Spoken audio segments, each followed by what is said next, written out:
Hello?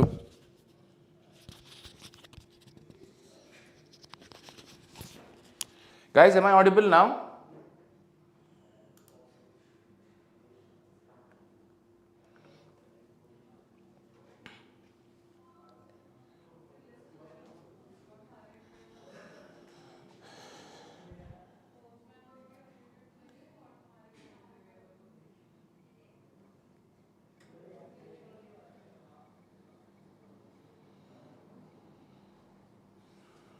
Am I audible now?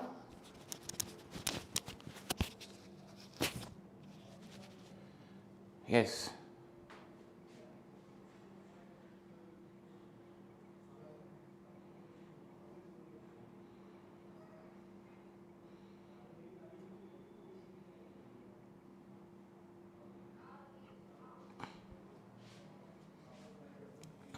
Okay, all right. So this is what I was saying, guys. Since XAT is around the corner, right? We have to practice a lot for XAT. There are just about 4-5 days left for it. So what we have decided for you is we'll have marathon classes 6 to 9 every day. I'll be meeting you tomorrow as well as day after. Today we start off with reading comprehension. Tomorrow we'll have a class based on decision making, and day after we'll have a class based on verbal ability. All the aspects of it apart from reading comprehension, right? Since this is basically a practice class, I'll not make a lot of adjustment. I'll not wait for a good time. We'll just get on with the action, get straight to the point, and move to the first RC.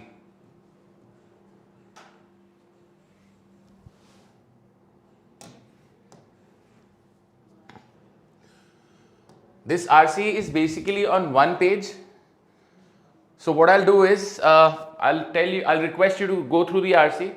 If you want, you can even take a screenshot of the RC, because some of you are in the habit of reading questions first. So I'll take you to the questions. You can take a screenshot of the questions as well, and then we'll come back. I hope you've taken a screenshot of the RC. If you haven't, we'll get back to it.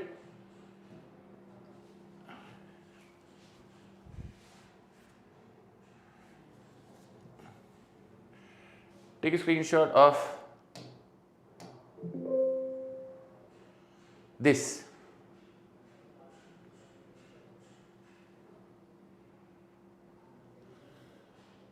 Second question.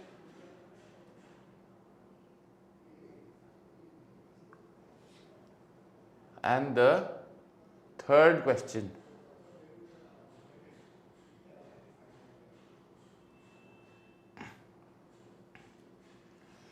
Let's get started.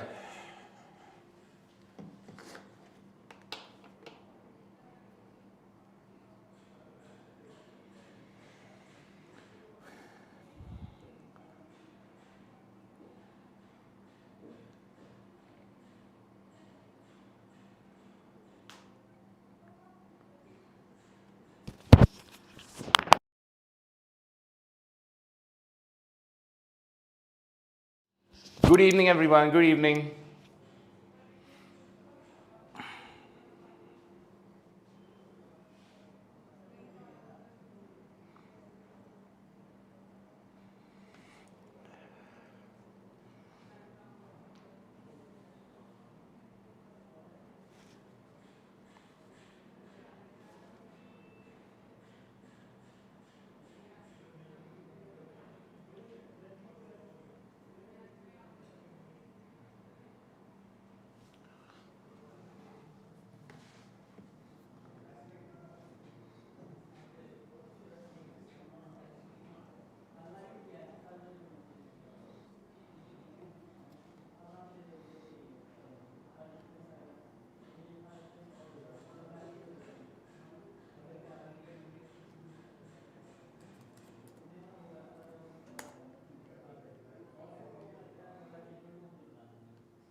If you're done with the passage, please let me know.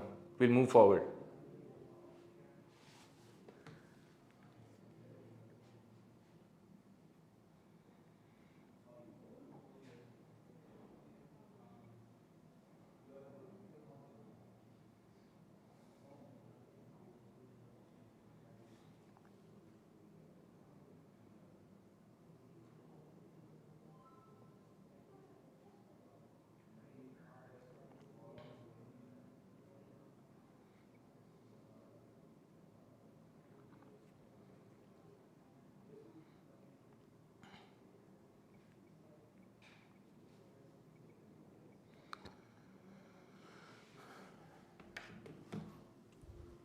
Done? Done? Okay, right, let's go ahead. So guys, if you see, the passage is basically talking about interpretation, how it used to be in the earlier times, how it is now. We've spoken about the very common theories of modern day sciences, Sigmund Freud and Karl Marx, right? We talk about interpretation being more than just looking at what is being given. It may have a hidden meaning as well. You have to talk about context as well. So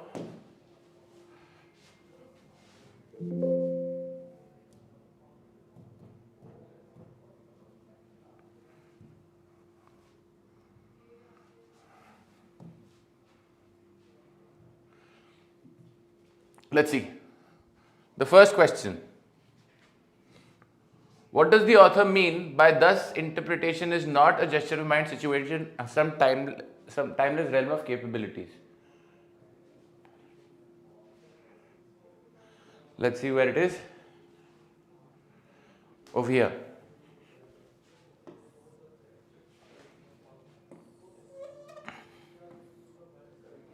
An absolute value, a gesture of mind situated. So it's not an absolute value. There is more to it. Yes? Let's see.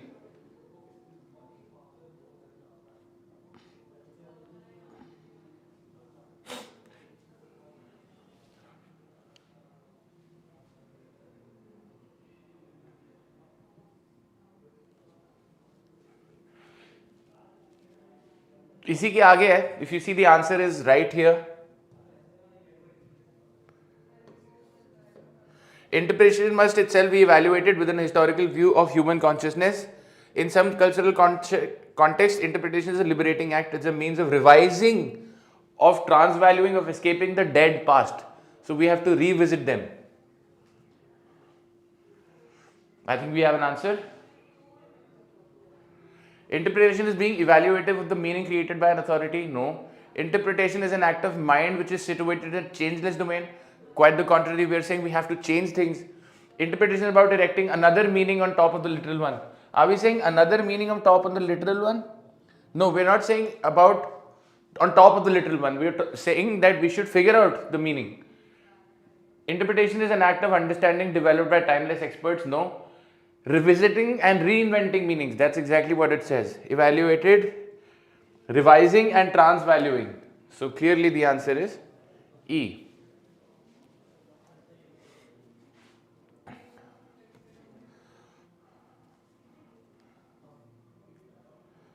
Let's take a look at the 14th question.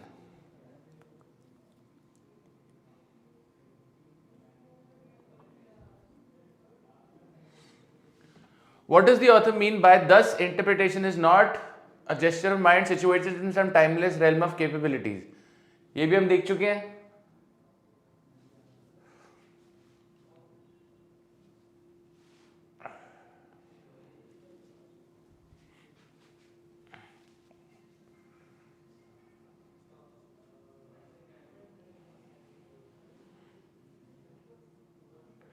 Where is it?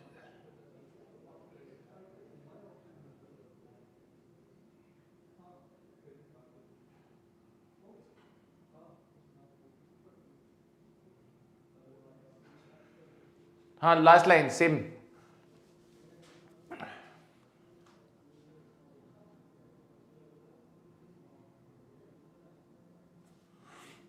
Now we see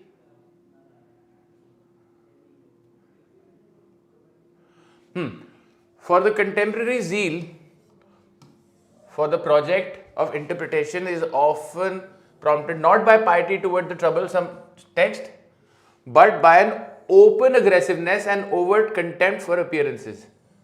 So we're taking it head on.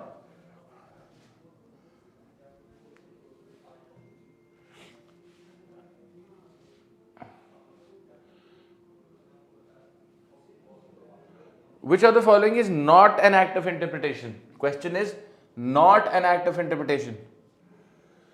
Searching for underlying themes, yes, it is an act of interpretation. Finding underlying causes for a social evil described, underlying causes, yes, interpretation.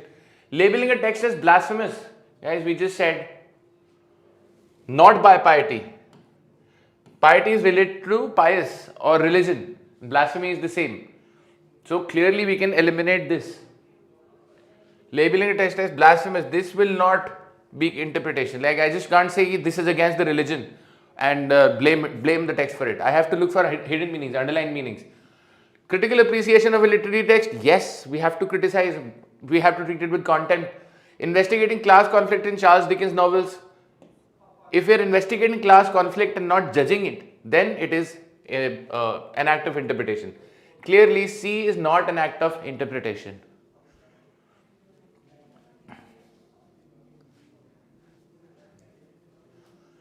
Okay. Which of the following best differentiates manifest content from the latent content? Best differentiates manifest content. So manifest basically means apparent, like something which is open. Latent means hidden.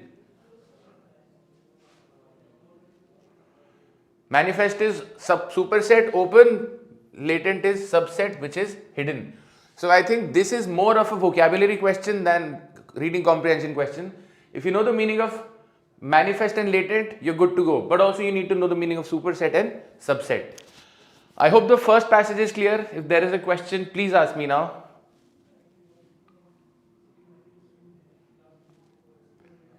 Any doubts with the first passage?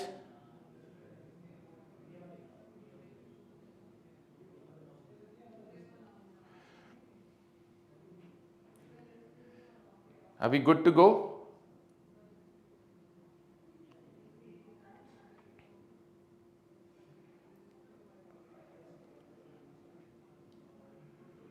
Yes, ladies and gentlemen.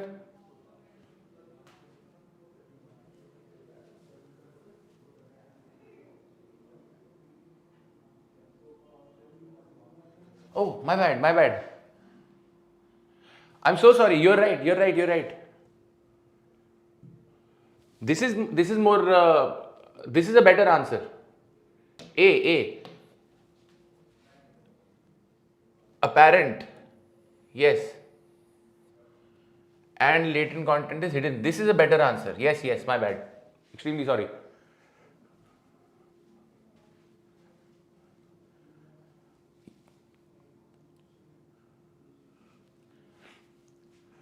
A is correct.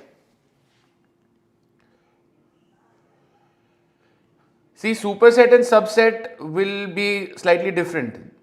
A is clearly a better answer.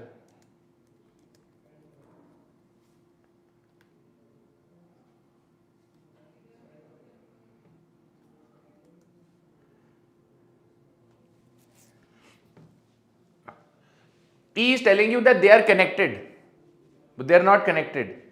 They are apparently different. Superset and subset will be something like this.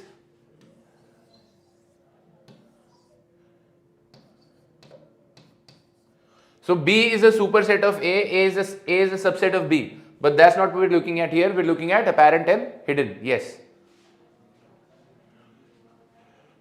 Shall we move ahead?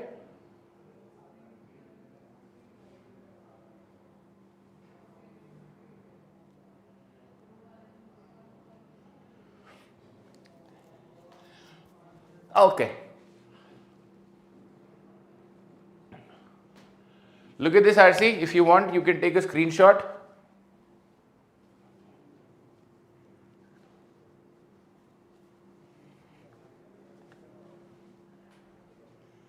I'll show you the questions first. According to the passage in regard to time, which of the following statements give the best reason for procrastination?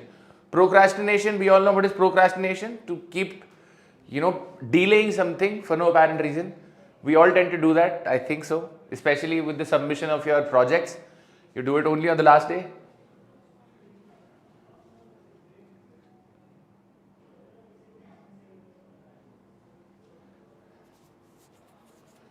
We'll talk about that later, Sunny. Abhi hum RC practice karne aaye yahan pe. Let's do that.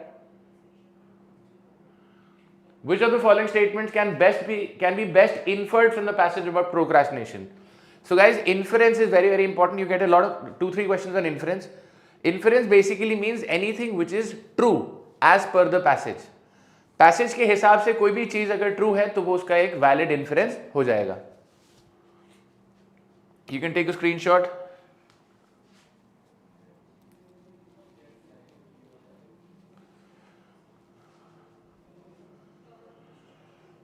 Next, which of the following is the meaning that comes closest to our memory for the intensity of visceral rewards is deficient, as suggested by Lowenstein?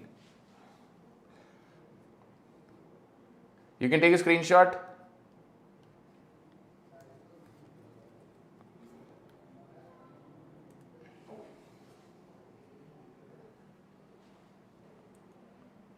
Visceral is basically something which is caused more by emotions but not logic, something which is caused by a lot of emotions and you haven't given it much thought.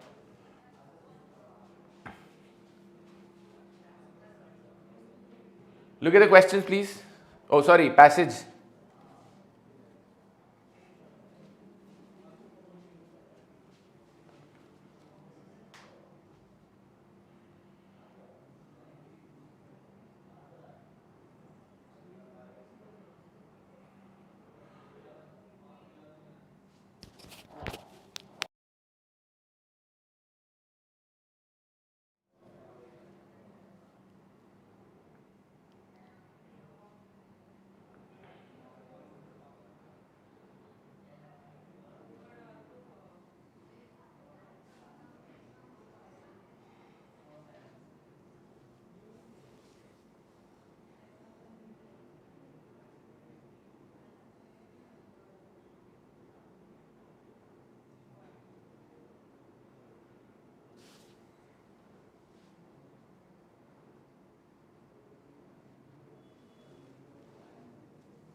Yes, Dilesh, you can practice critical reasoning from GMAT official guide, no problem.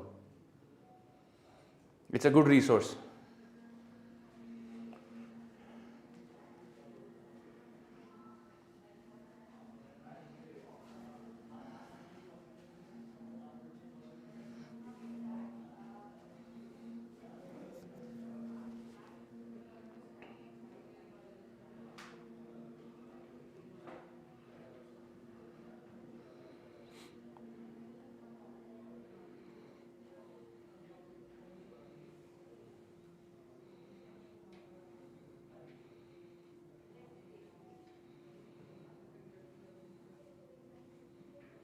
Done?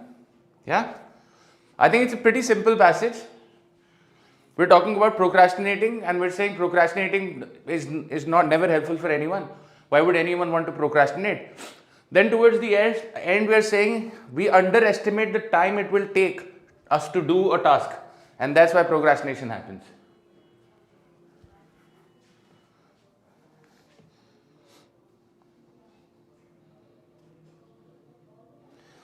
Next question. According to the passage in regard to time, which of the following statement gives best reason for procrastination? अभी discuss किया हमने. Direct answer, yes. Time is underestimated for a particular task. We underestimate the time we would need to complete a particular task. A says time is estimated according to the new task. If this were the case, then procrastination would not happen. B says time is taken as linear in the task. No mention of it. Time is not planned according to the task. Guys, it's not that we don't plan according to the task. We think that we've planned correctly, but we have underestimated the time required. Time is not taken into account. Again, far-fetched. So clearly D. Which of the following questions? Yeah. Which of the following statements can be best inferred from the passage about procrastination? अभी ये भी बताया था मैंने आपको.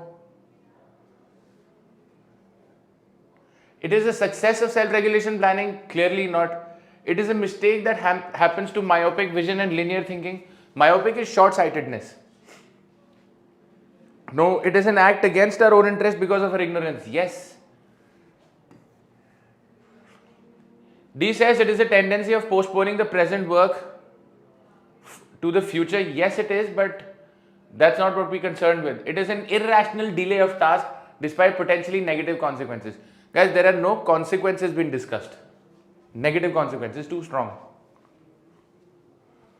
Yeah? Okay.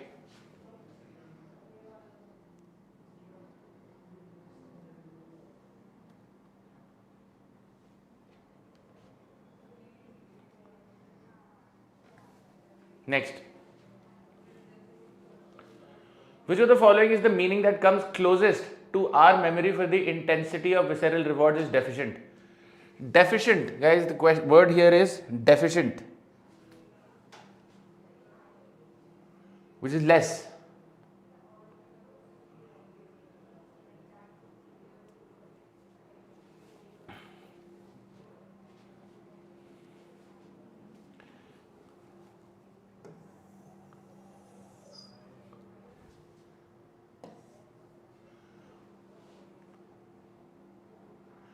When we put off preparing that meeting by telling us that we'll do it tomorrow, we fail to take into account that tomorrow the temptation to put off work will be just as strong. So we don't consider it. Our brain does not support us with memories which can stop us from procrastinating further. Yes, that's what it says.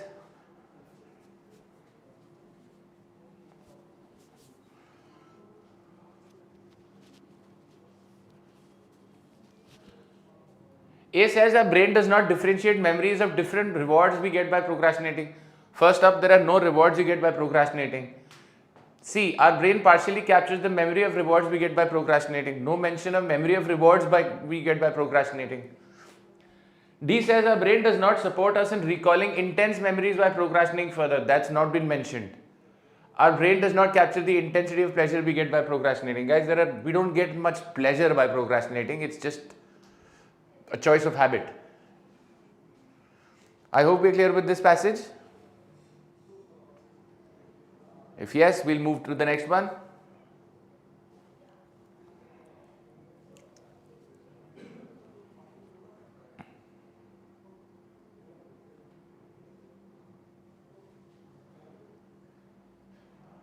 I'd need a yes, guys.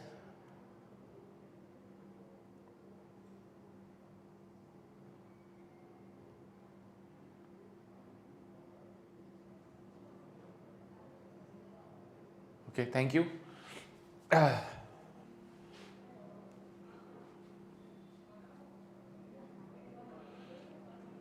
Okay, you were requesting for a poem. Here we have one poem. It's not a very difficult one. Take a look at the poem.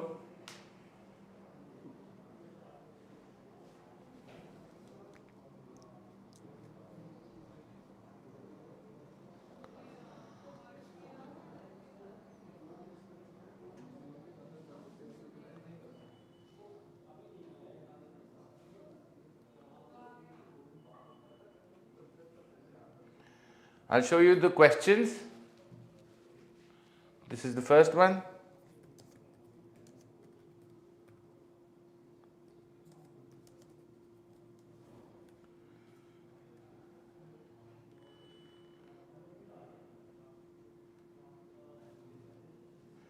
Next question.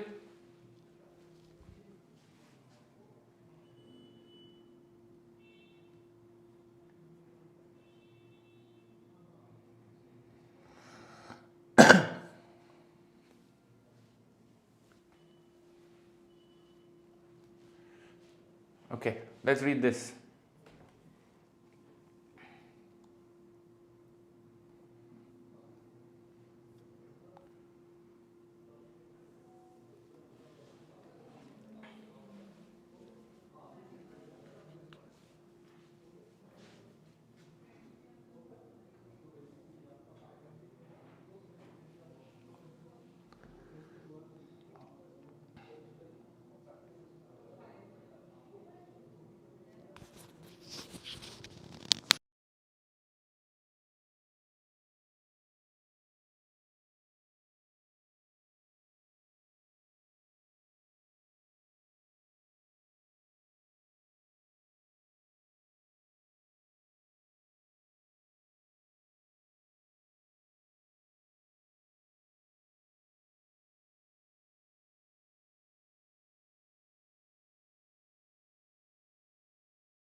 The name of the poem is Three Persons. The author is Vijay Seshadri.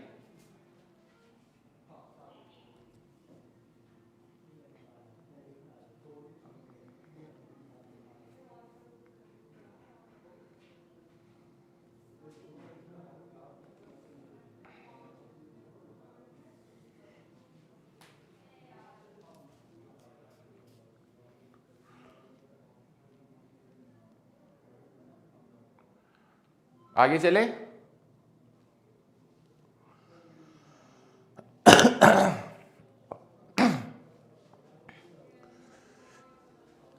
So guys, understand this. I'll give you a gist of the poem.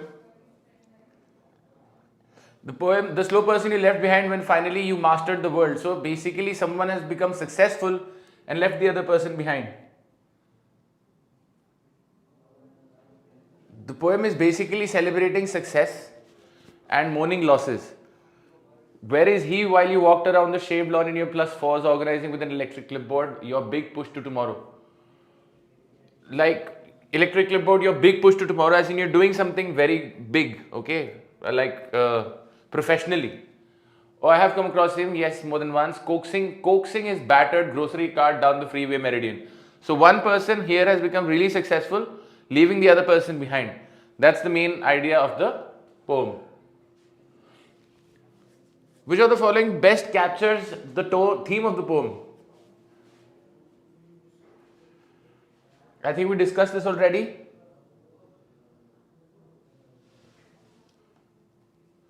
The poem is exploring the lives of the rich and the poor. The poem is examining a loss of trust between old friends. No.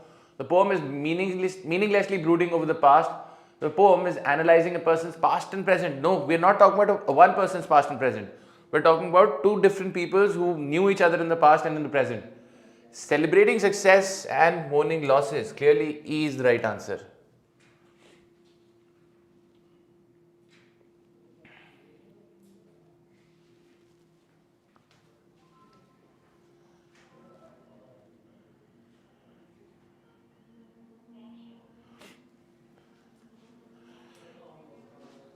#20th D. Which of the following statements best interprets the lines, he doesn't see you as a story, though he feels you as his atmosphere?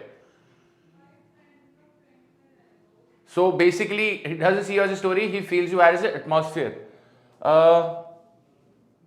It basically means that he does feel you completely, Your present subsumes your past is the best answer here. You are haunted by a past. No, we don't talk about any haunting. You are larger than life. No, we don't talk about larger than life. That's a comparison between two people. You are not a narrative of the past. We don't know that. You are an extension of the past. No. Your present subsumes your past. So your present takes over your past.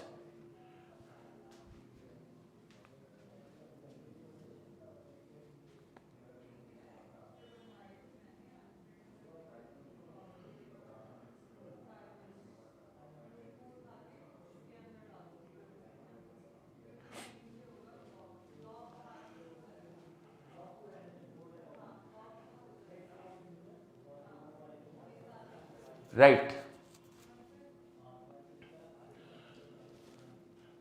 A lot of people are asking me to explain the poem. I'll just take you through it once. The slow person you left behind when finally you mastered the world. When you mastered the world means you became successful in the world. And see, scale the heights you now command. You've scaled heights and you are now present there. Where is he while you walked around the shaved lawn in your plus fours? So you're walking in the plush area, shaved lawn. So your lawn is well done. Organizing with an electric clipboard. So you have an electric clipboard and you're like organizing your big push for tomorrow. So probably planning for a meeting or something of that sort, but you are planning something big. That's the big push. Oh, I have come across him. Yes, I have more than once. Coaxing his battered grocery. Coaxing is requesting intensely. Grocery cart down the freeway meridian. Others see you in sundry mythic type distinguished not just in themselves but by the stories we put in beginnings, ends and surprises. So here the author is probably pitying the person who was left behind because he's still coaxing his battered grocery cart. Battered is in shambles. Others see you sundry mythic types distinguished not just in themselves but by the stories we put in with beginnings and surprises. The baby Oedipus Rex, is Oedipus syndrome. There is one thing known as, so Oedipus was basically obsessed with his mother. Okay, he was in love with his mother. Usko bolte hain Oedipus syndrome. The baby Oedipus on the hillside with his broken feet, or the dog whose barking saves the grandmother, flailing in the mill pond beyond the weir, dragged down by her woolen skirt. He doesn't see you as a story though. So you are not so much a part of it. He feels you as his atmosphere. So you're all around him. Not connected but around. When your sun shines, he chortles. When your barometric pressure drops and the thunder heads gather, he huddles under the overpass and writes me long letters with this sturdy little pencil. He steals from the public library. So when your barometric pressure drops and the thunder leads gather, so you've become so big, so large, you know. He huddles under the overpass and writes me long letters with a sturdy little pencil. He steals from the public library. He asks me to look out for you. All right. Now, I did explain it right now, but please understand, guys. You don't have to understand. I've said this earlier as well. Your idea is not to understand the poem. You don't have to summarize the poem. Leave be it. Okay. Look at the questions. See if you can mark them and get on with it. If you start investing a lot of time in the poem, and if the poem turns out to be difficult, you are done for. It's not a very good tactic.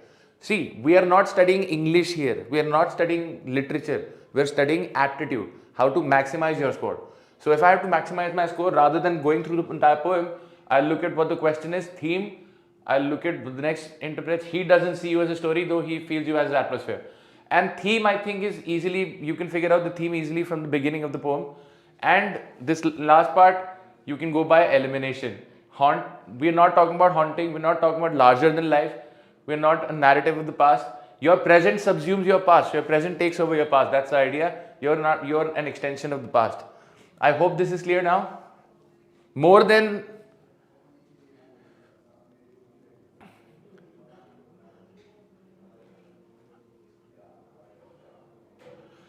again, I am not getting too much into the poem because, as I said, my idea is not to make you understand the poem. It is to answer questions. Tanya, can you please tell me why you think that it feels that he is talking about past? He is not talking about something past. In the very first line, there is a comparison. The slow person, you left behind. Already two people. Okay. You mastered the world and scaled the heights you now command. Where is he while you walked around the shaved lawn in your plus fours? He may be talking about himself, but there is a definite comparison. And I did not say there are two people being spoken about. I said there is a comparison.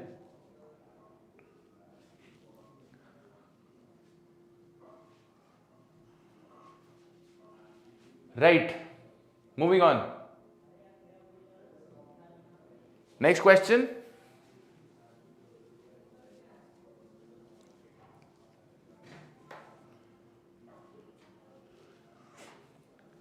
Read the question.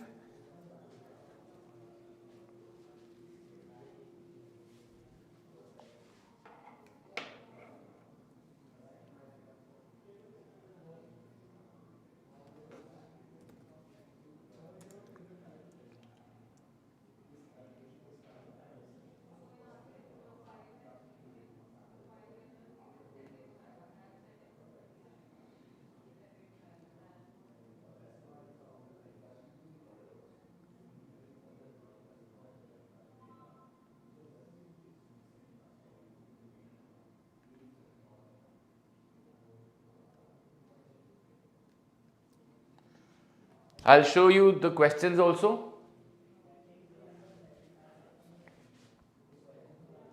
Tana, child, you don't understand. I'm not here to discuss the poem. I'm here to get the answers correct. This is not a literature class.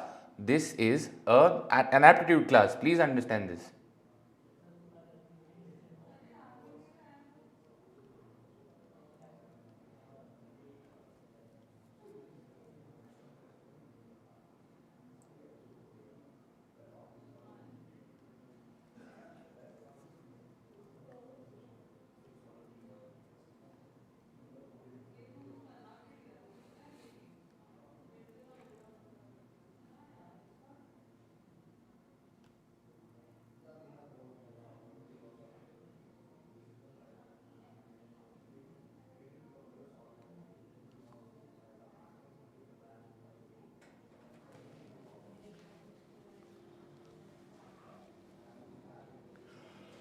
Next question.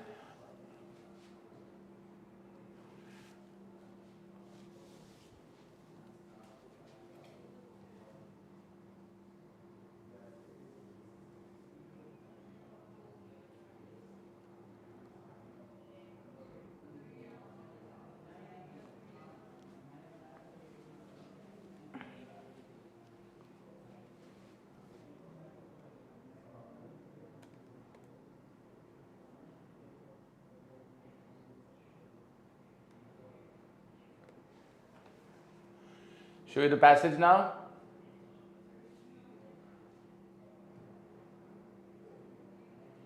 This is the last question. Take a look.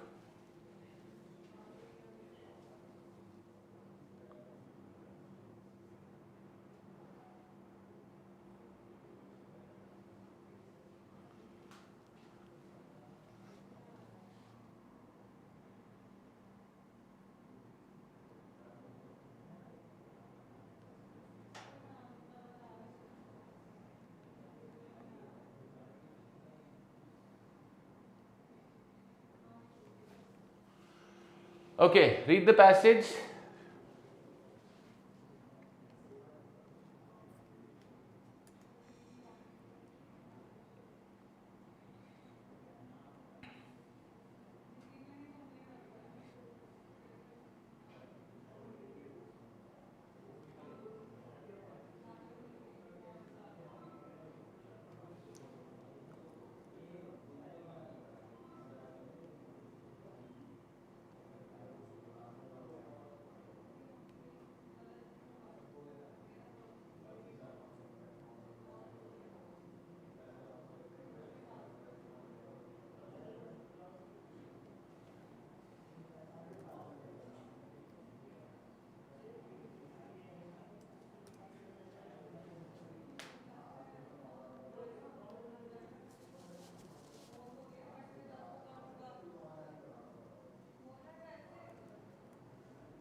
Done? Everyone? आगे चले?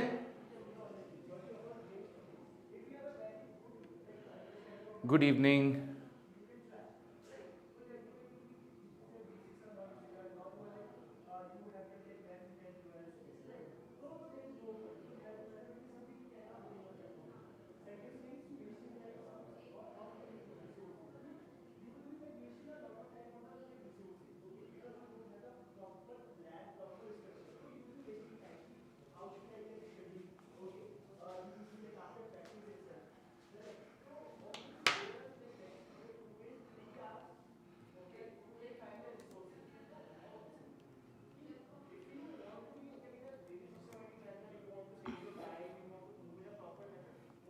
Please let me know when you're done, guys.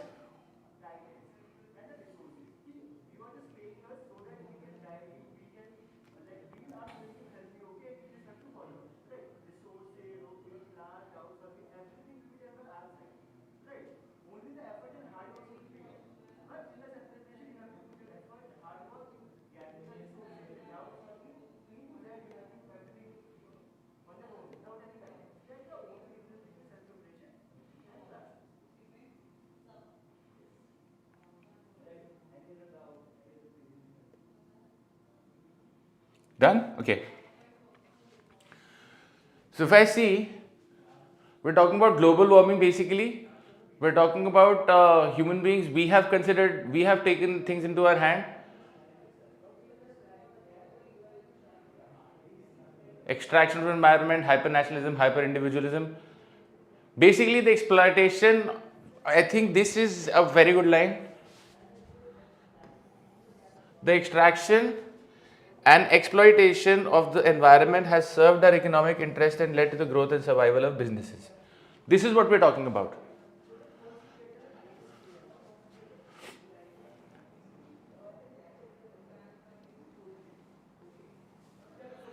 However, here it has also led to the destruction of environment. Global warming is the response of nature to human actions driven by business operating on the principles of surplus, predictability, control, hyper-rationality, linearity, and quantification. In other words, business as usual has yet to dance to the rhythm of nature. Okay.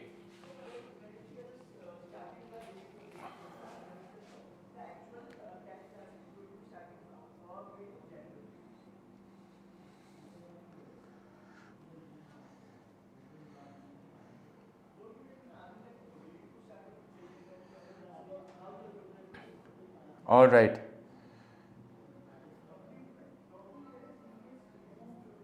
Let's see what we have.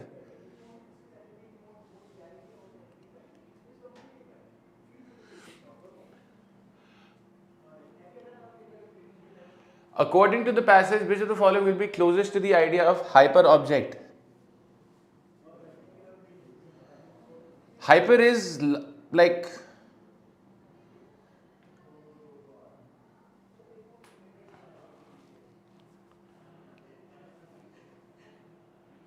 how temperature fluctuates because of the season, it's not something too big. How regular exercise makes our body healthy, it's not hyper. Hyper is faster than normal. How hard work leads to better grades, no. How the earth over centuries takes less time. When it takes less time, it means it has sped up more. This is a hyper object. How a technology company contributed to the development of a mobile phone technology. Clearly D is the right answer. The very term hyper gives it away.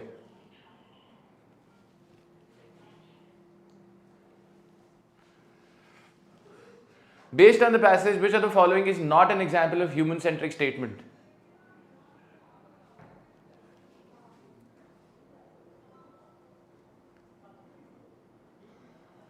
Not an example of human-centric statement. That's what we're looking at.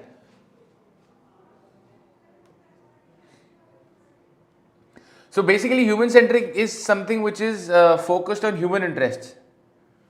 And the question is, which of the following is not an example? So out of these 5 options given to us, 4 will be human-centric. Let's take a look. We should respect nature for its inherent intelligence. This is not human-centric. It is based on nature for its inherent intelligence. We should use natural resources for economic growth. Remember we spoke about economic growth and the deterioration of natural resources going hand in hand. The better you become economically, the more deterioration your resources go. So this is human centric. We should plant trees as they provide us with oxygen. Yes, it's a good thing, but are humans involved in it? Yes, they are. So again, this is human centric. D, we should preserve nature for our future generations. We should preserve nature. How do we do it? By, restricting greenhouse gases, reducing carbon footprint, but that is all done by humans. Again, human centric. He says we should not cut trees. Very similar to planting trees. Again, this is something which humans are capable of. This is revolved around humans. Hence, A is not an example of human centric statement. I hope this is clear.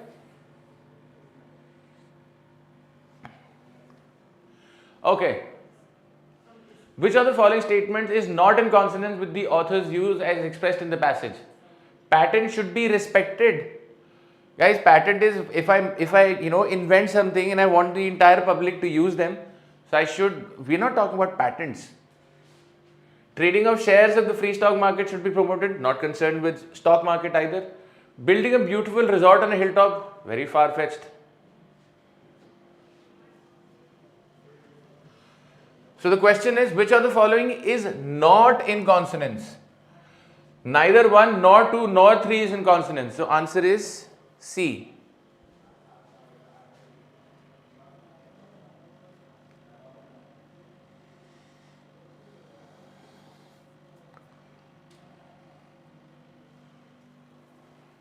Are we clear with this?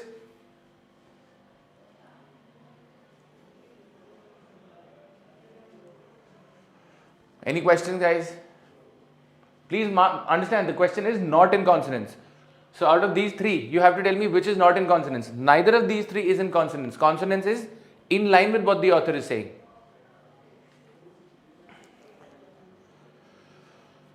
आगे चल सकते हैं?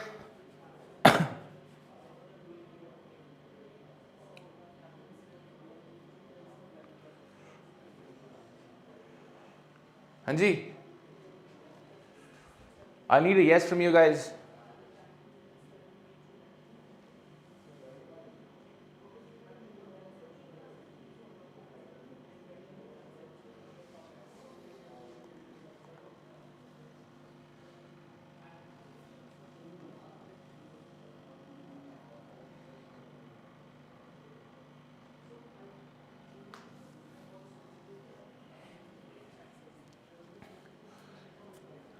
Are we clear with this? Can we move ahead? Yes? Alright. Let's go. So, let's take a look at the next passage. It's a slightly lengthier passage, but it's not very difficult. So, I want you to go ahead, take a screenshot if you want. I'll show you the questions, we'll come back to it. And you let me know when you want me to toggle the screen, when you want me to go to the next page, right? So this is the first page.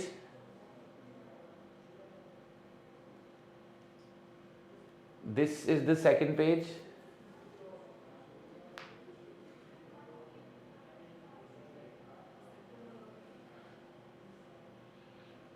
This is the first question. You have to be very careful with the language of questions. The question is, which of the following is not associated with bad storytelling in a society? So in other words, out of all these 5 options, 4 are associated with bad storytelling.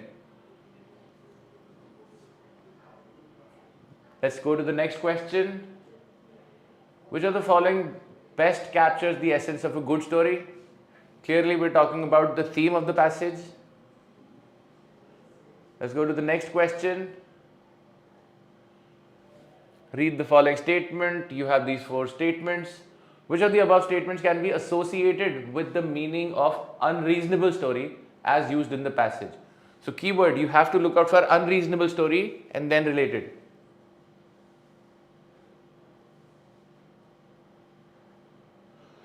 Alright, let's go back to the passage now.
Let me know when you're done with this. I'll move to the next page.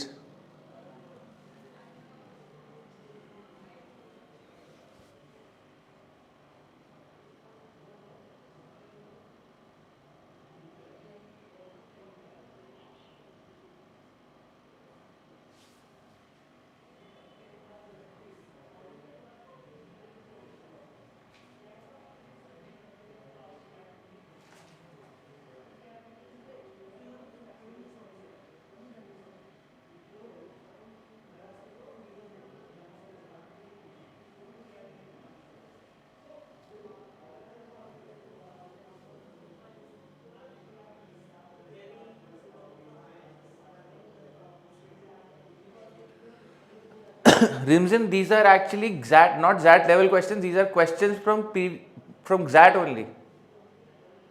So it's relative. Not all the questions will be difficult. Some of them will be easy. Some of them will be difficult. You take your pick.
Interesting passage, guys.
Read the passage?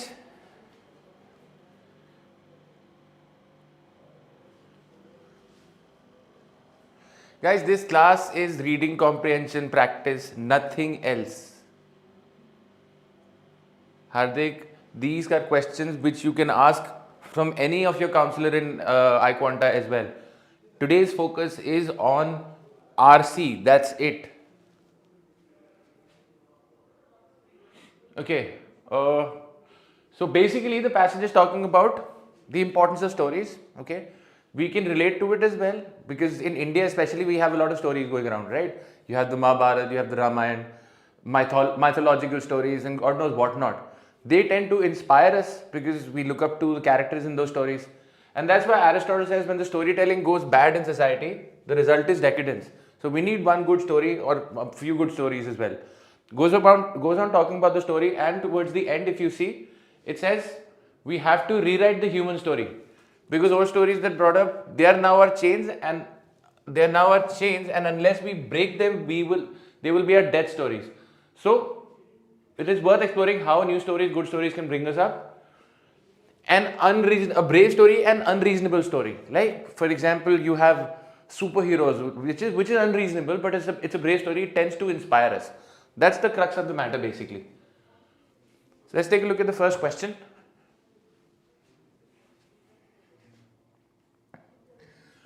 According to the passage, which of the following is not associated with bad storytelling in a society? Not associated.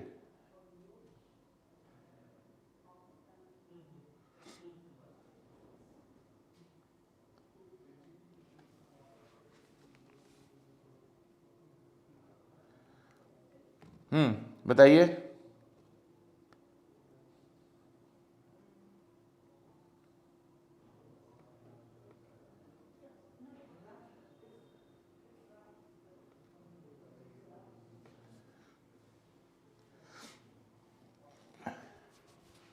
Its inability to create a future image that is positive and flourishing. Yes, this is something which is associated with.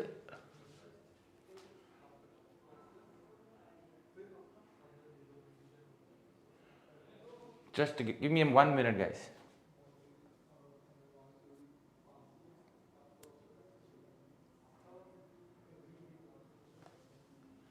Acha, its inability. Yeah, its inability to create a future. So this is associated with bad storytelling.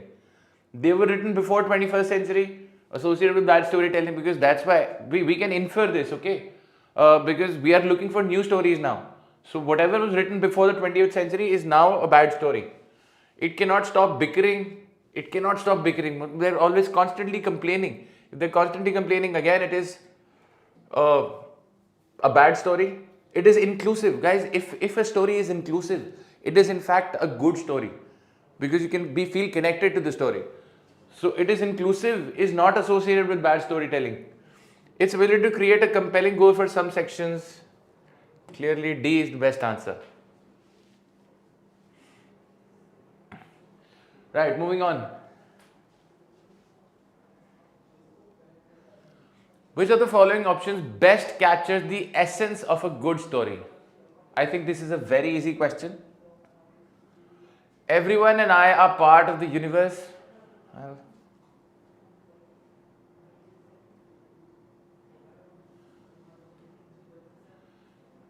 Just give me 1 minute, guys.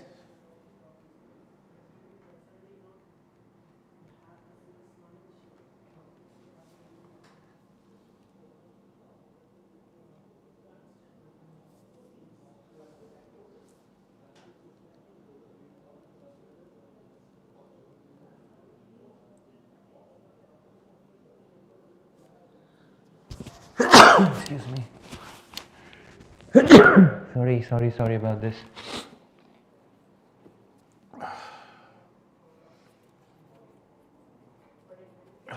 Yeah. Essence of a good story. All right. What is a good story? Let's see.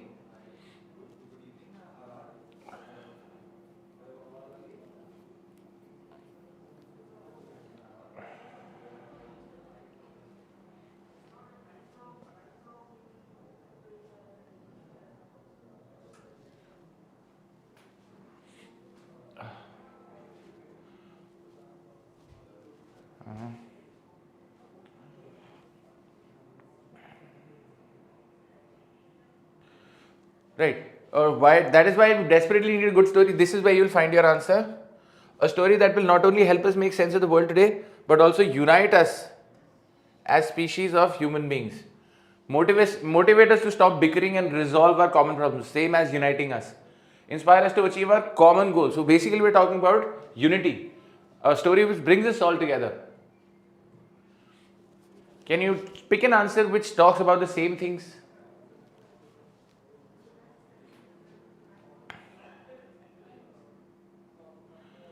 B says, compared to other nations, our nation has played a special role in progress of humanity. I can eliminate this. This is talking about nation, we're talking about a good story. C says laying of railways led to economic and industrial development of India. Does not tell us anything about the story.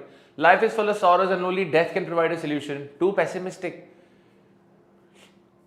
India has a glorious past. It has 25%. See, they're talking about India. What we are talking about, uniting all the people together. Everyone and I are part of the universe. Everyone and I are part of the universe. We're talking about coming together, unity. Hence, A.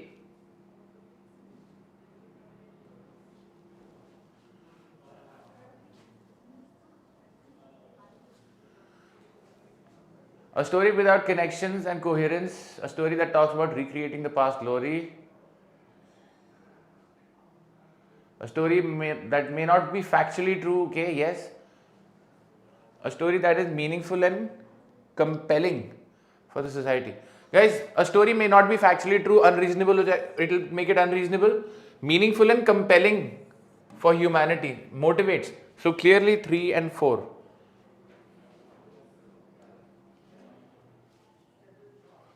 Any questions? Are we good with this?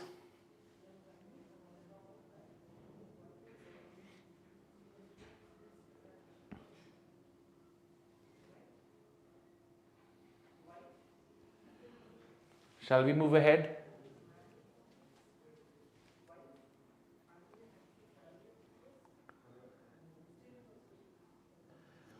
Are you still processing it?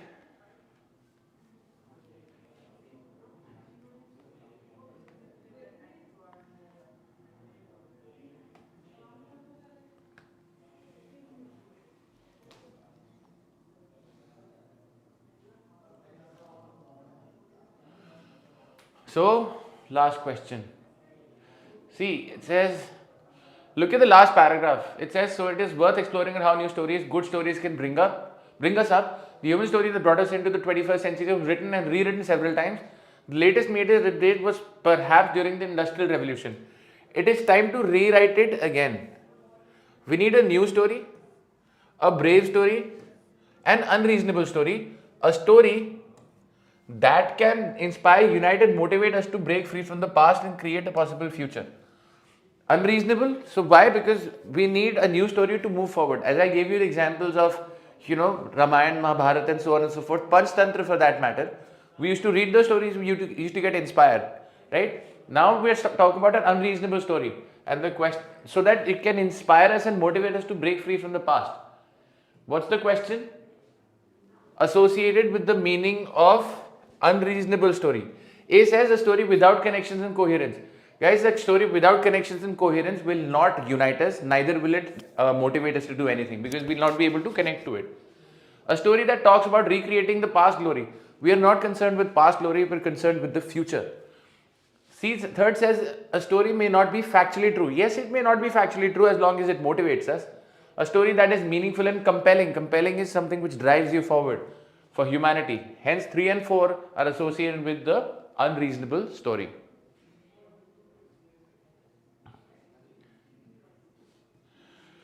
Take a look at this passage.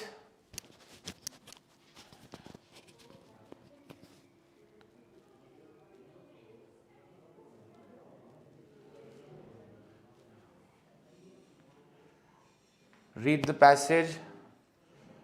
I'll show you the questions.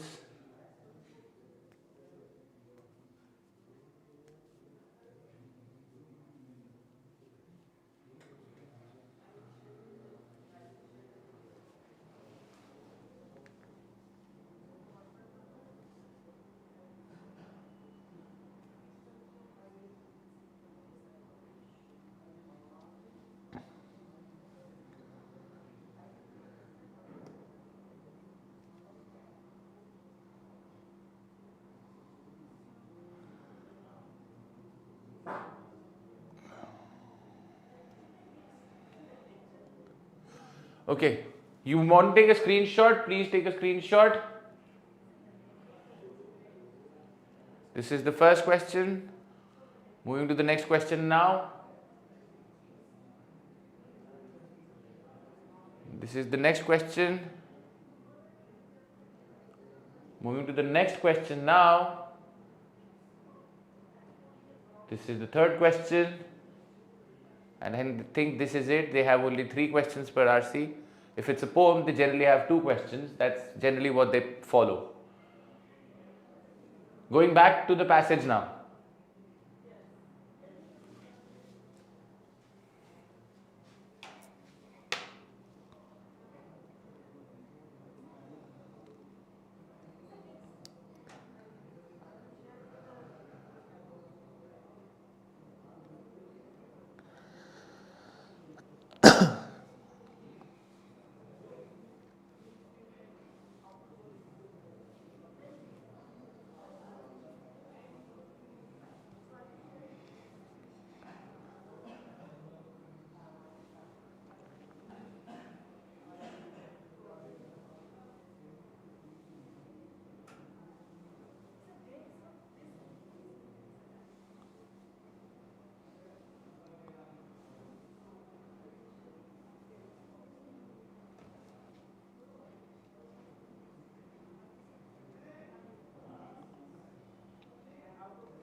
आगे चलें?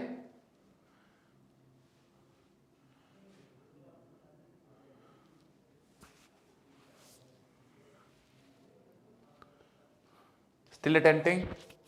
Okay guys, read this. I'll be back with you in 2 minutes.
Right.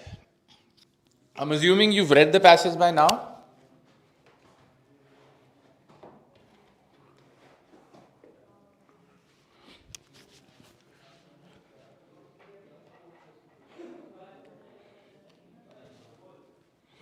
Yes, stupidity is very specific cognitive failing. Crudely put, it occurs when you don't have the right conceptual tools for the job, inability to make sense.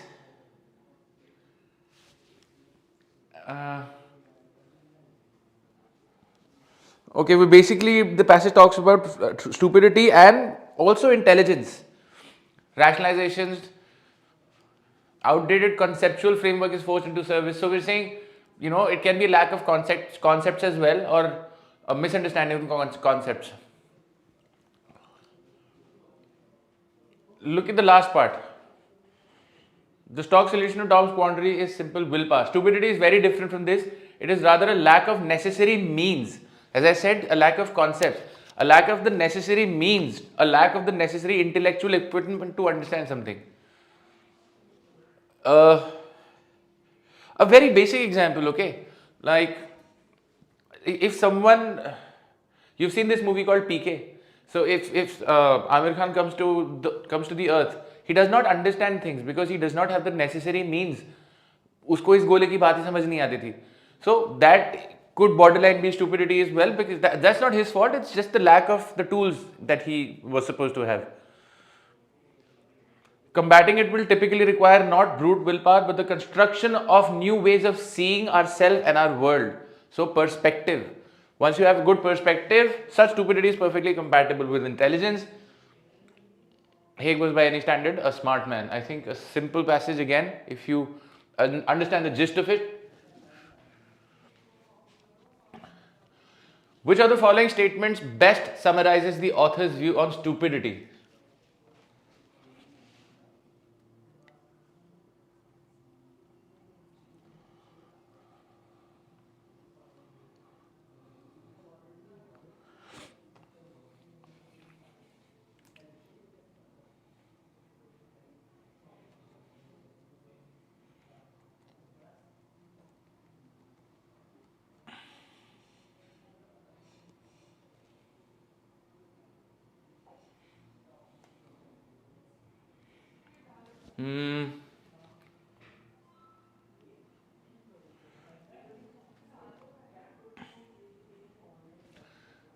Best answer?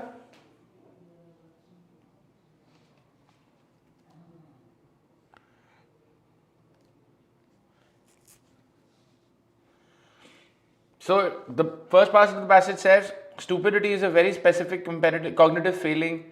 It occurs when you don't have the right conceptual tools for the job. The result is the inability to make sense of what is happening. And then it says stupidity rises in cases when an outdated conceptual framework is forced into service. So outdated concept to fix a problem that is present now. These are the keywords. Now can you answer? It's not D. It is not just the inability to comprehend what is happening around us. No. It is the lack of the tools to be able to understand what is happening around us. The correct, means.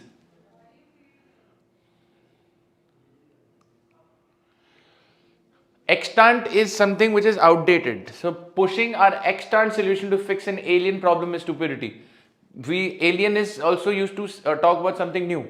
We have a new problem and we're applying old, methods to solve it. That is stupidity because the outdated concept. Let's also take a look at the other options. A says comprehending a problem by applying our existing worldview is stupidity. Now, comprehending a problem by applying our existing worldview is stupidity. We can't say that. Either our existing worldview is outdated. In that case, I would go with A. But when I say existing, it is also modern. B says the inability to avoid forcing our current views on a new situation is stupidity. Forcing our current views on a new situation, yeah. D, the inability to comprehend what is happening around us is stupidity. Guys, this is too lame. The novelty of the problem in relation to our cognitive capacity is the cause of stupidity. In relation not to our cognitive capacity, in relation to our tools. Guys, could you follow this answer? The answer C. Why is it C? It's a tricky question, I'll give you that.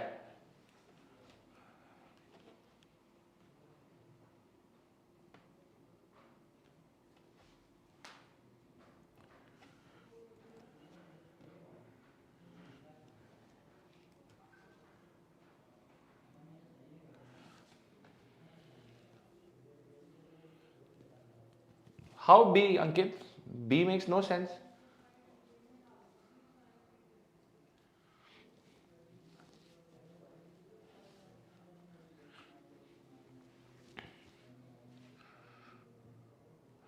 Ankit, why will it be B? The inability to avoid forcing our current views on a new situation is stupidity. That's not the case.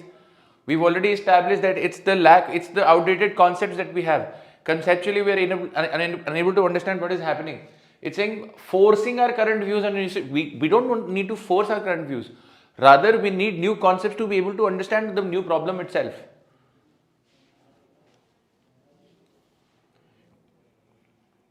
And I told you, pushing our extant solution, something which is outdated, to fix an alien problem, a new problem. Outdated ways to take care of a new problem is stupidity because it would not make sense. They would not align together.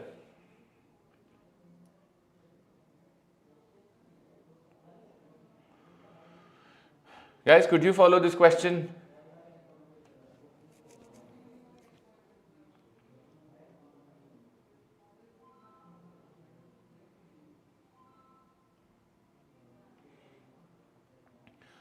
Please tell me if you understood this. If you haven't, I'll take you through this again.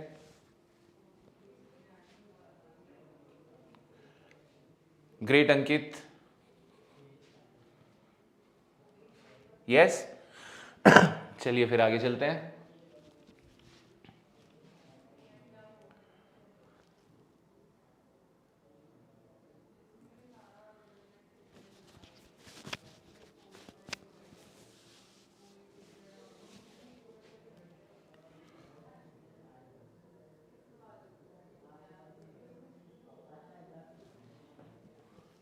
Which of the following statements best explains why stupidity for a smart person is perfectly compatible with intelligence? Guys, I would not say this is a very easy passage, but it is doable. Well, now because I will explain it, it will seem doable. Okay, if you see in the passage, we say such stupidity is perfectly compatible with intelligence. Now, where does this start? This starts with, the beginning. Okay.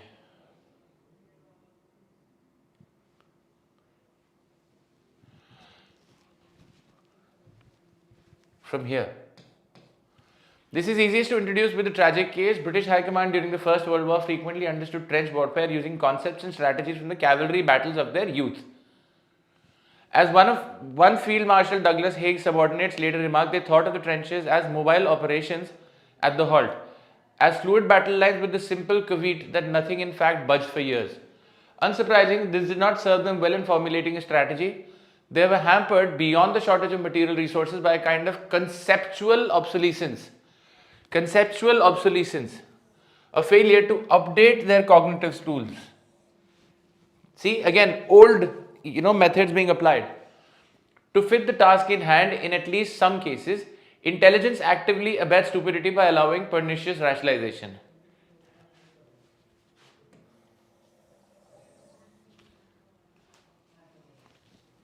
Intelligence actively abets stupidity by allowing pernicious rationalization. So, because you're intelligent, you're able to look at the rationale behind it, but you're not able to figure out that this would be stupid. For example, trench warfare. Trench warfare may be stupid right now, but it gave a rationalization. So there was a logic behind it. Pernicious means dangerous. This is a very good line. Intelligence actively abets is supports stupidity by allowing pernicious rationalization. So I think of something stupid, but I am intelligent in my head. So I'm able to see that, okay, rationally or logically, this will make sense. But I don't realize that these are old methods that I'm using. Stupidity will often arise in cases like this when an outdated conceptual framework is forced into service. You see, they're constantly focusing on outdated framework. Mangling the user's grip on some new phenomena. Mangling is destroying or not giving a good grip. It is important to distinguish this from mere error. We make mistakes for all kinds of reasons. Stupidity is rather one specific and stubborn cause of error. Historically, philosophers have worried a great deal about the irrationality of not taking the available means to achieve goals. Tom wants to get fit, yet his running shoes are quietly gathering dust. The stock solution to Tom's quandary is simple willpower. मतलब वो उठे. So you see, यहाँ पर we are saying intelligence actively abets stupidity by allowing pernicious rationalization. Such stupidity is perfectly compatible with intelligence because you think of something stupid, but in your head you're able to rationalize it. You're able to rationalize it because you're intelligent, and that's how they coexist. If I take a look at the answer,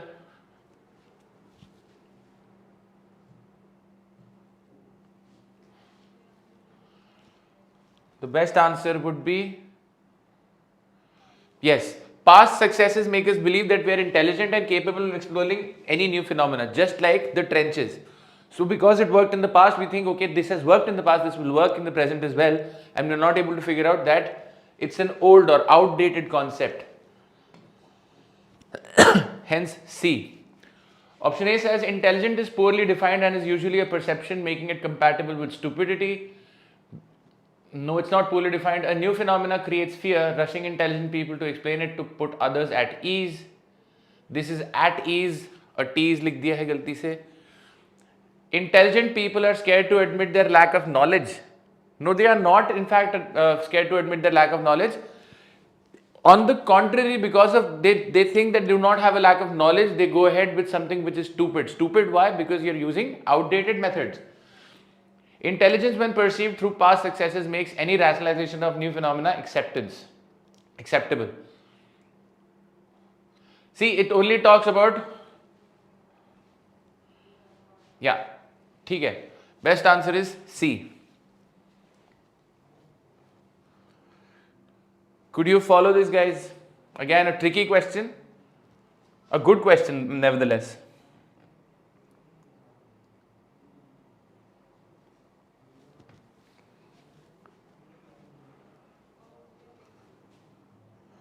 रिमझिम अभी तो समझाया मैंने आपको सब कुछ.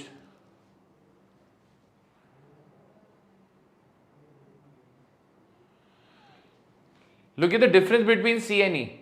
C says past successes make us believe that we are intelligent, which tells us that because we applied a method in the past, we were successful, we will be able to implicate it now as well.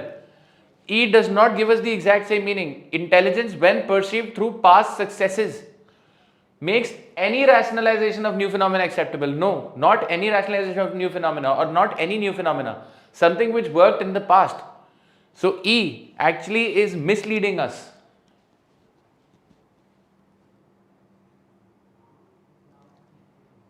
E is ambiguous. C is absolutely on point. C says past successes make us believe, which tells us that we were only successful in the past.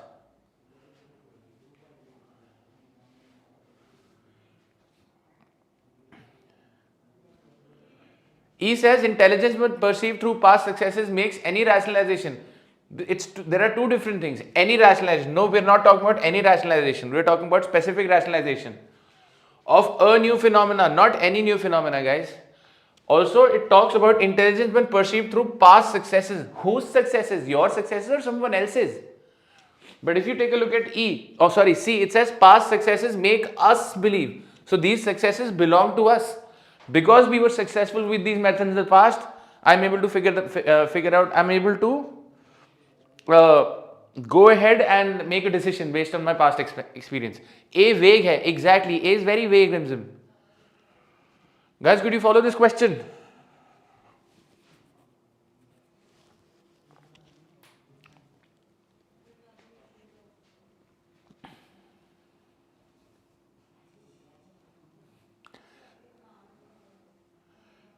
यही खेल है language का अंकित. सी और ई जुड़वा भाई बिल्कुल भी नहीं है, बहुत फर्क है दोनों में. Okay, my question is, are you able to grasp it now? Can we move ahead?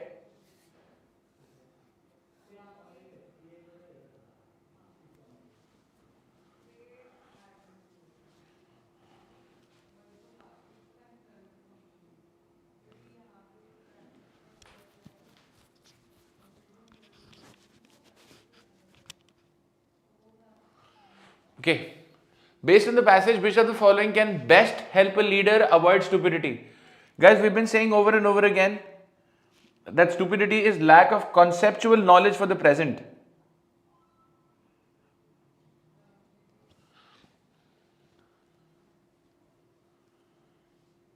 Be ready to discuss with everyone before taking a decision. Vague. Being aware that our current answers are only applicable to the current context. Yes. For a future context, our current answers may not be applicable. B is a good answer. C says being aware that we are short of the required resources. No, we are not short of the required resources. We don't know this for sure. It would depend on the problem. D says be cautious in taking a decision until the future unfolds. Too vague. Being aware that we must handle future with a different cognitive tool. Okay, we must handle future with a different cognitive tool if the problem presented is also new. Not necessarily so.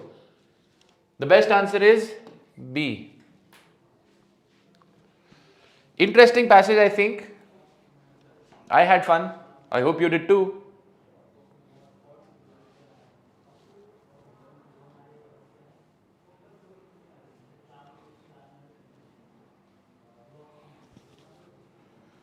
Are we clear with this?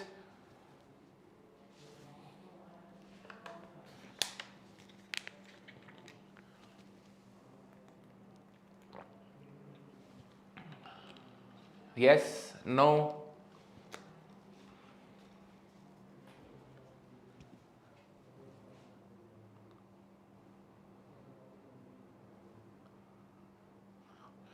कोई बात नहीं, जो गलत हो रहा है उसको परेशान मत हो सोच के. You need to understand कि ये गलत हुआ क्यों and take away from it. Are you able to figure out what went wrong? That is more important than you did go wrong. ठीक है जी, चलते हैं आगे. Take a look at this.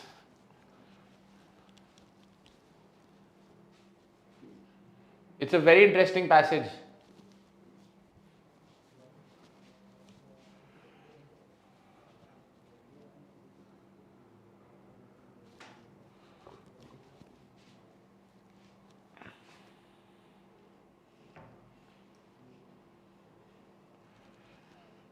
Okay, now I'm going to show you the questions. If you want, you can take a screenshot.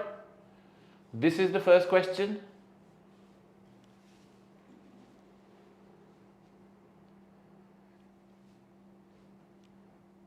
Here is your second question.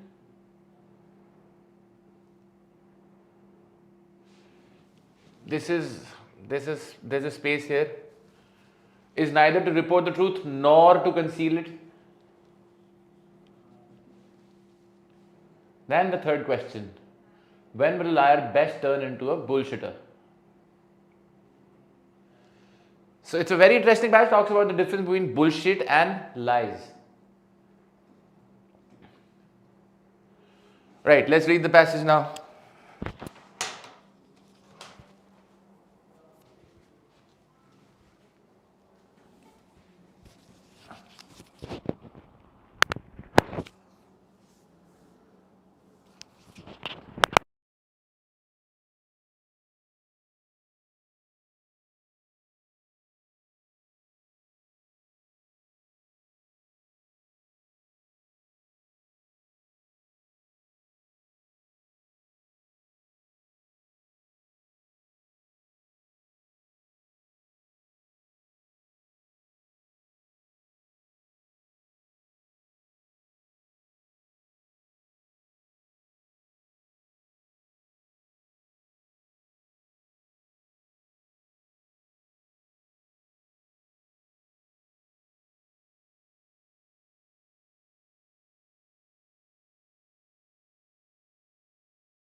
Done with this passage, guys? Anybody still reading, still attempting?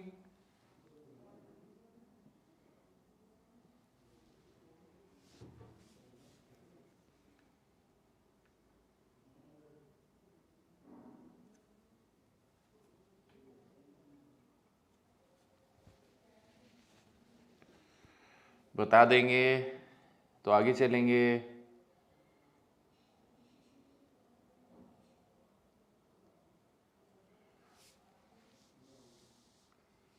Am I audible?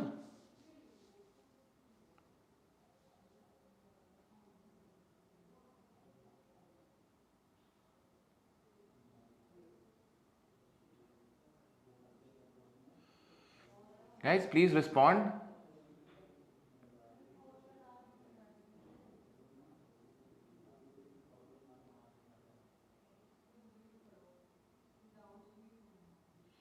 Yes? Okay. Thank you. Simple passage. What bullshit essentially misrepresents is neither the state of affairs to which it refers nor the beliefs of the speaker concerning that state of affairs. Those are what lies misinterpret by virtue of being false. Since bullshit need not be false, it differs from lies in its misrepresentational intent. The bullshitter may not deceive us or even intend to do so, either about the facts or about what he takes the facts to be. What he does necessarily attempt to deceive us about is his enterprise. His only indispensably distinctive characteristic is that in a certain way he misrepresents what he is up to. ठीक है, misrepresenting is bullshitting. That's the basic crux. And towards the end it says, a person who lies is thereby responding to the truth and he is to that extent respectful of it. Right? A bullshitter is not, may or may not know what the truth is. With an honest man speaks, he says only what he believes to be true, and for the liar it is correspondingly indispensable that he considers his statement to be false. I for one really like this passage. काफी interesting था.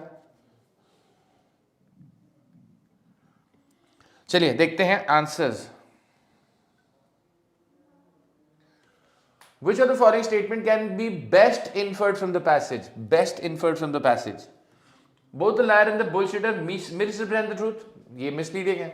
Both of them don't misrepresent the truth, तो A नहीं हो सकता. Both the liar and the bullshitter intend to deceive in their own ways. Can this be possible?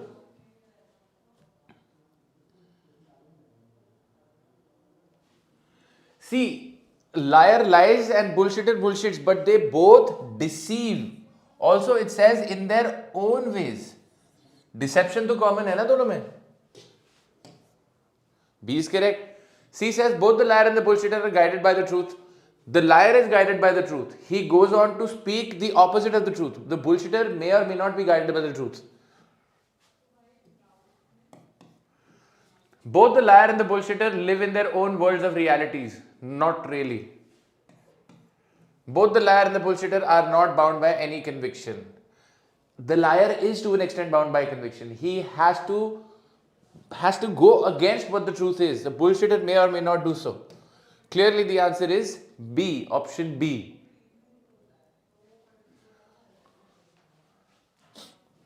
Why does the author say that the bullshitter's intention is neither to report the truth nor to conceal it?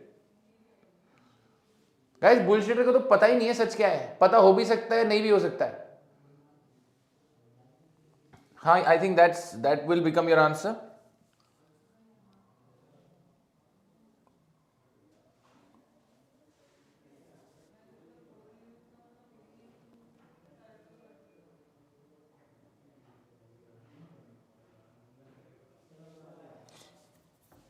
Just give me a minute.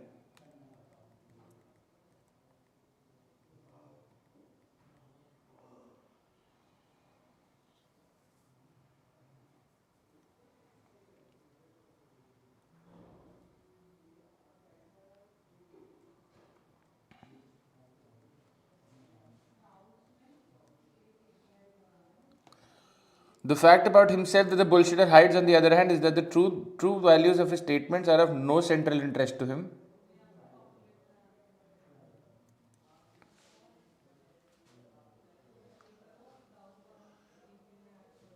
Basically, what we're saying is that bullshitters are not respectful to the truth होना चाहिए था ये. थोड़ा गलत print हो गया है. and that will make E the answer. C. Okay.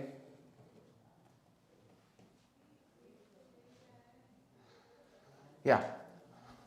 यहाँ से. The fact about himself that the bullshitter hides on the other hand is that the truth values of his statements are of no central interest to him. What we do not understand is that intention is neither to report the truth nor to conceal it. He is not concerned with the truth at all. So, bullshitters are not respectful to the truth is the best answer. When will a liar best turn into a bullshitter? What's the difference between these two? A liar will turn into bullshitter when he focuses on the outcome and not on telling lies. See, the outcome is to deceive, right? But the liar goes on to lie, and a bullshitter will have other methods of deceiving. So, the best answer in this case should be when a liar focuses only on the outcome, that is deception, and not on telling lies. Because if he keeps on telling lies, he will still stay a liar.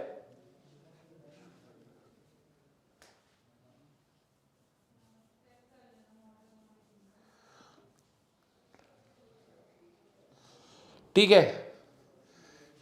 This question was a misprint. If you've got this wrong, it's okay. But please understand this one and the first one. I hope this is clear.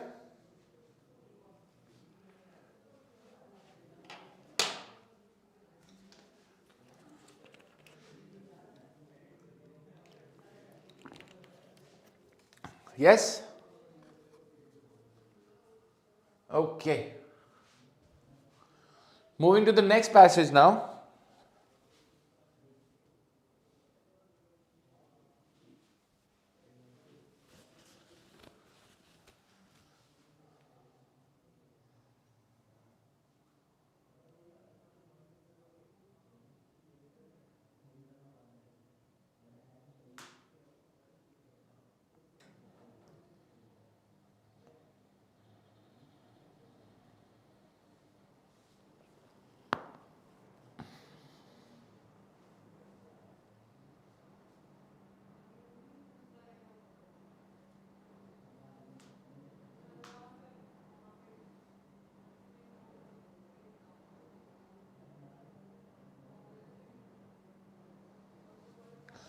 Let me show you the questions.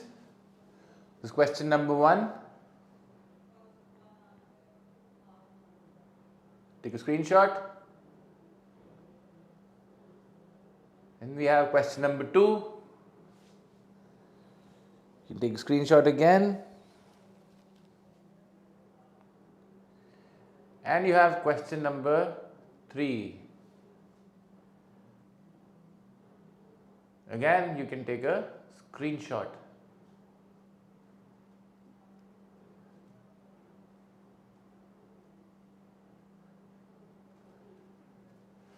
Read the passage, please. I'll be back in 2 minutes.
Done. अच्छा passage है ये भी. Talks about psychologically enriching things, saying it may not necessarily be something which you do intellectually, or it may also be something, it may also involve some suffering of sorts. Right? That's the basic crux of the passage. I'll give you 2 more minutes to read it.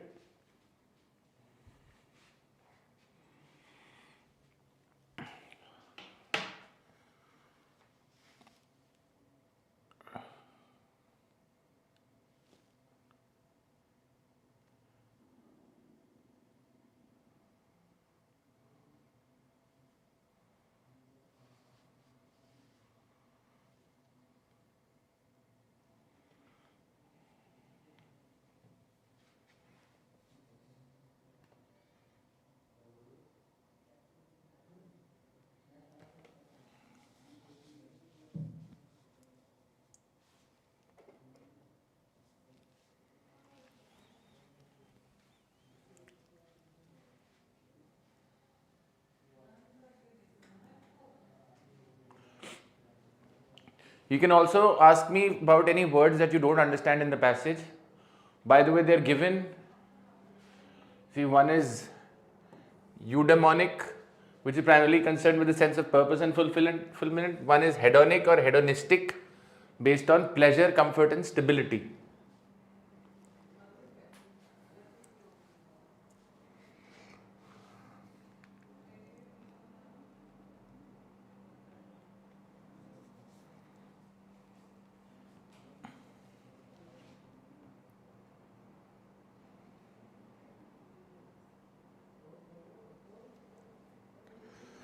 Let's move to the questions now.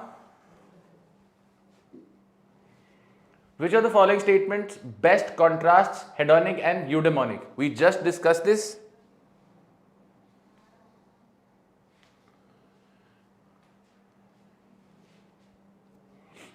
Hedonic focus on the emptiness from seeking pleasure? No, emptiness is misleading.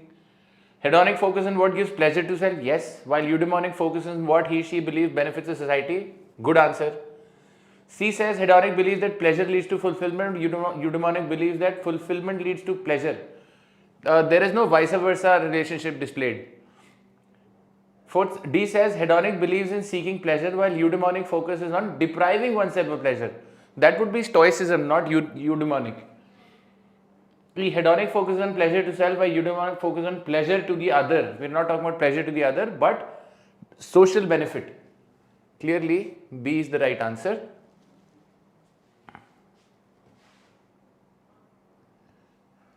Next question. Which of the following statements best defines a psychologically rich life? Best defines a psychologically rich life. Guys, see, this is what the crux of the matter was. If you see, there's another way to live a good life. It isn't focused on happiness, but rather it is a life that's psychologically rich. What is a psychologically rich life? It's one characterized by interesting experiences which are accompanied by profound changes in perspective. And then you have examples. I think we have a direct answer, but let's take a look at all the options. A says, a life that offers interesting experiences that makes you question what life is. This is misleading. It does not give us the right idea. B says, any novel experience that affects us cognitively makes us psychologically rich. Again, cognitively, no. We did not talk about cognitive experiences. We talked about new experiences. See, a life that is filled with learning opportunities that makes us an expert in particular area. Again, misleading. A life that is filled with novel experiences, yes, which changes our view of what a good life is. Misleading. View की बात नहीं हुई है. E is the correct answer. A life where novel experiences result in fundamental change to our existing views. Existing views, not just about life, views in general. So there's a change in perspective. That's why E is better than D, because D tells us view of what a good life is. That's misleading again. Which of the following can best be concluded from the passage? Overall idea क्या है?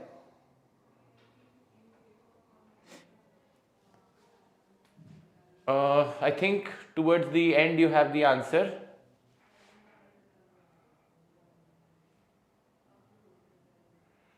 So if you see, an experience doesn't have to be fun in order to qualify it as psychologically enriching. It may even be a hardship, living through war or natural disaster, but you can still come out of the experience with a psychological richness. You might encounter less dramatic and nonetheless painful events. Regardless of the specific, you may experience suffering but still find value in how your experience. So you may find suffering but still find value in how your experience shapes your understanding of yourself and the world around you. I think this is the direct answer. Life need not be good but can still be psychologically rich. If you take a look at options A, B, C and D, psychologically rich life is a good life, not necessarily so. It can be that of suffering as well. B says a bad experience can enrich someone psychologically. Yes, possible, but that's not the real conclusion. An unpleasant experience can enable a good life. B and C are the same. We can eliminate them on the same idea. A good life should not be seen in binary terms. Guys, we're not talking about good life, we're talking about psychological richness of life. I hope we're clear with this passage.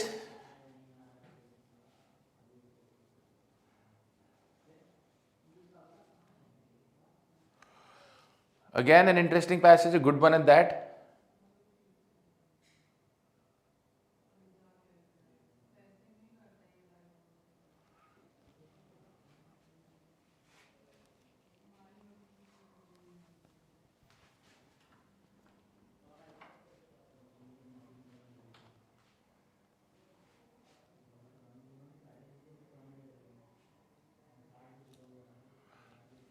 Clear? Good.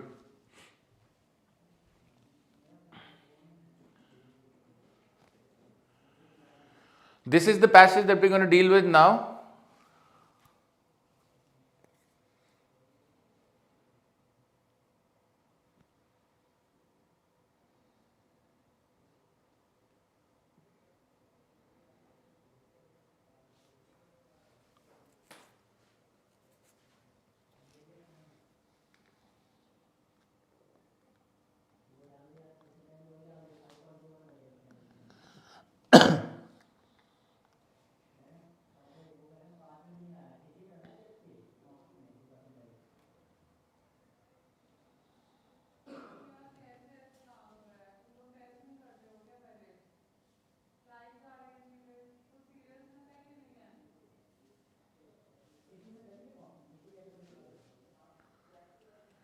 I'll show you the questions now. You can take a screenshot if you want. According to the passage, you can be best described as a public person. So you will be looking out for public person. Based on the passage, which is the following option best describes publication. So this is a perfect example of where looking at questions will help you better. You're being given specific words to which you can look out for in the passage. This is likely to save your time. People ask me, should we read the questions first? Should we read the passage first? It would depend on the questions. It's okay to take a look at the questions first, but then there is no guarantee that reading the questions first will actually help you. In this case, they are bound to. Which of the following is best reason for focusing on behavior instead of acting in public? Again, these are lines which we can look out for, focusing on behavior instead of acting in public. Yeah? So let's go back to the passage. Let's see what it has to tell us.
Done with this passage?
Right. So this is also an interesting passage.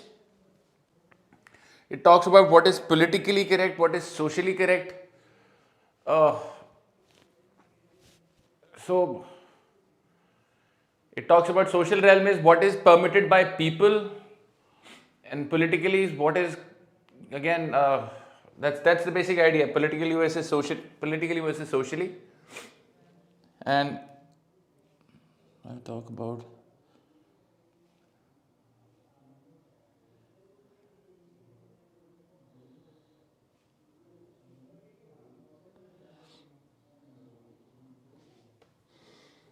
So let's move to the questions. According to the passage, who can best be categorized as a public person?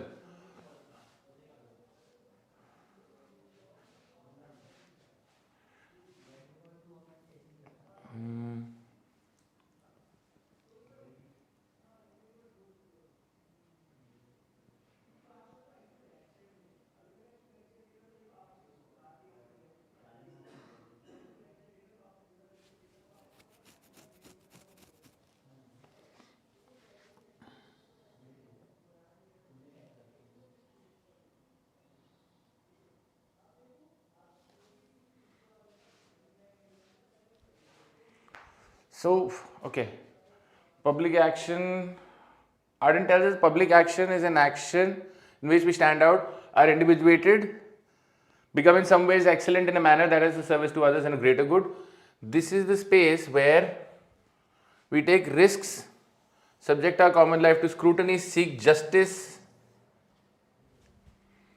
seem like accepted in order to be increasingly open to the claims and needs of other humans, ones who are not our household and our akin. Ye publicly, this is what we are looking for. Okay, moving to the questions. A says an NGO employee who was tasked to lead a campaign against tribal land acquisition. See, he was tasked. He was not.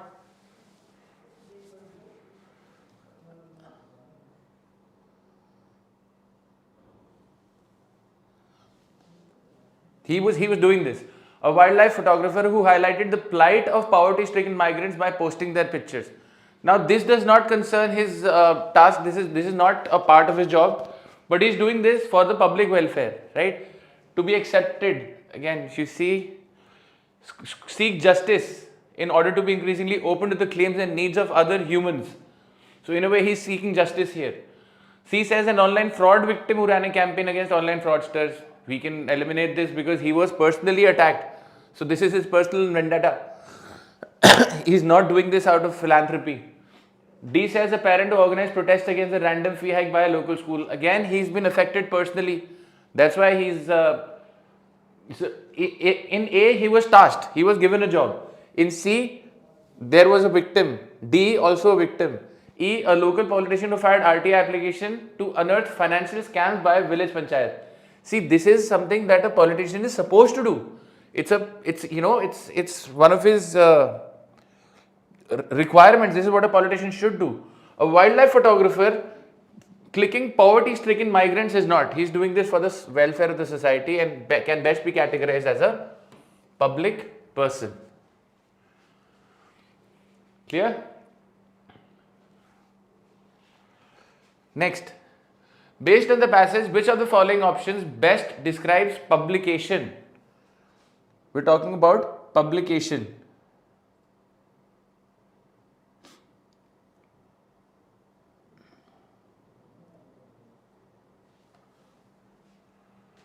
Again, this is towards the end of the passage.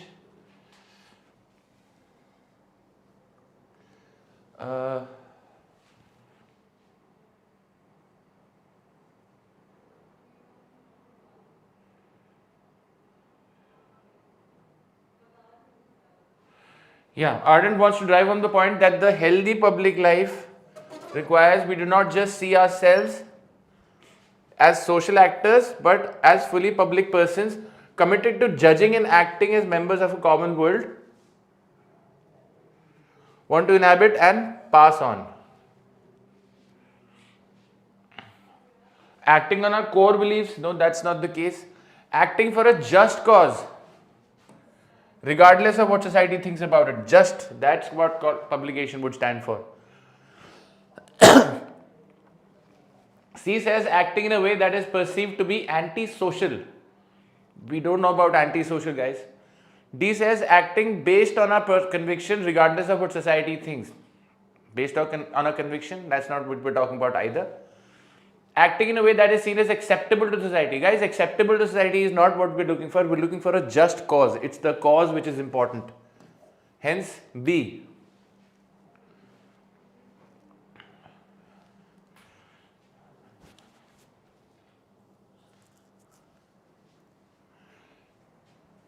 Not on our conviction. It's not about our conviction. It is about a just cause. That's the key idea here. Which of the following is the best reason for focusing on behavior instead of acting in public?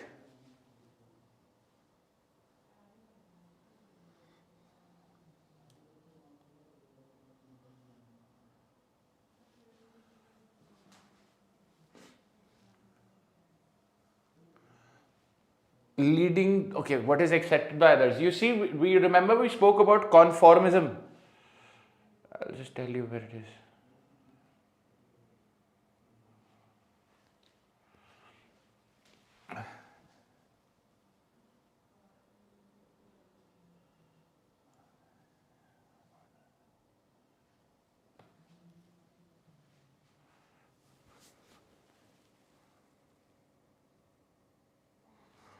Yeah. One of the things she fears about modern societies is that society focused on how we behave and what we will permit for ourselves, and others became the realm of conformism. Do what people expect you to do. Follow things exactly as they are. We are dependent on each other, leading to focus on what is accepted by others. Same as conformism. A looks good. B says our fear of being called out on our imperfect thoughts lead us to behave. No, not our imperfect thoughts. Our focus is to survive and not to flourish. Irrelevant. See, conformism is what I'm looking for. To survive is not to distinguish ourselves from others. E says the foundation of any vibrant society is based on cooperation and not confrontation. Cooperation, all right, but we are talking. The word I'm looking for is this conformism, which is best highlighted by option A. Clearly your answer. Could you follow this? समझ में आया?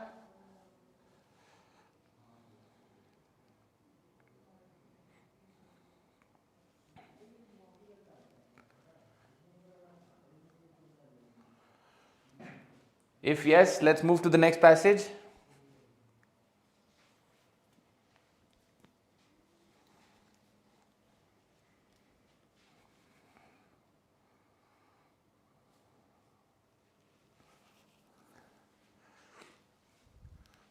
Can I get a yes, please? If we are clear with this. If not, tell me what's not clear. I'll clarify it again. Clear है? चलिए फिर. What do we have now? Oh, we have a poem now.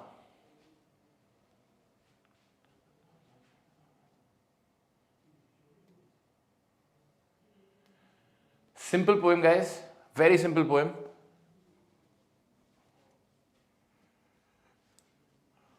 पढ़ लीजिए जल्दी से.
The duration is 3 hours.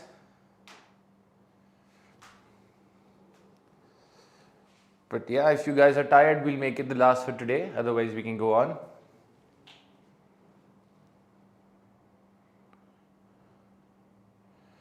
I understand RCs can be taxing. Achha, let's do this and then we'll figure out क्या करना है आगे. Let's not get ahead of ourselves.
No, Kanish, this is not about a horse. The name of the poem is Immigrant by Tabish Khair. It talks about how things have changed for him. It basically talks about change. So when I say new legs, it means change. The curse of consonants, the wobble of vowels, new language. And you for whom I gave up a kingdom. Kingdom refers to probably his country. Can never love the thing I was. Immigrant is the name, okay? When you look into my past, you see only weeds and scales, so you don't see a good person. Once I had a voice, so earlier I could speak, now I have legs, now I can move around. I wonder, was it a fair trade? The poem is about immigration.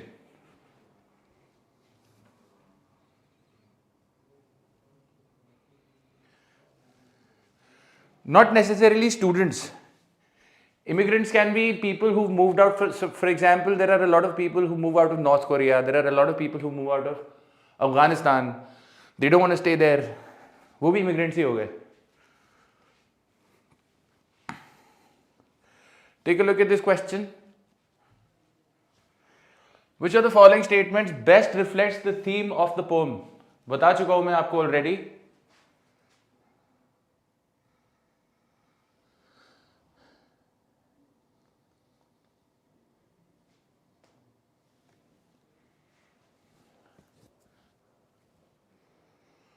Our concern for loss is more than what we give. No, he is only worried as to was it a fair trade. The quest for love is accompanied with pain. Yes, this is the right answer. Our loss of identity is irreparable. He is not saying that it is irreparable. He is only wondering if it was a fair trade. As the future unfolds, our distant past looks pleasant. We don't know whether the past looks pleasant or not. Nostalgic recollection undermines materialistic gains. We are not talking about materialistic gains at all. The answer which comes closest is option B.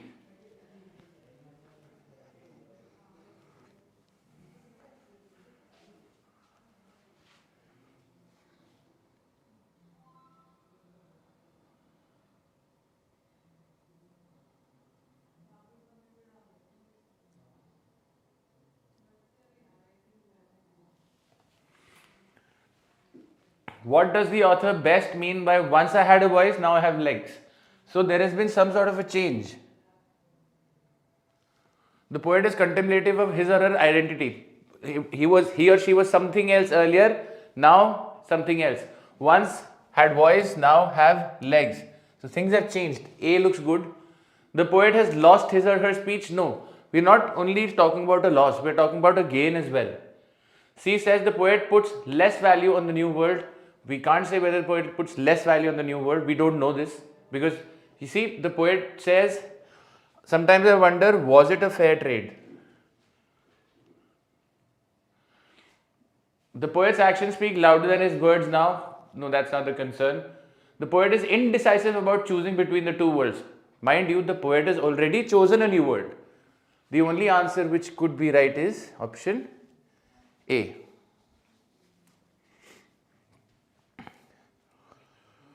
How are we doing, guys?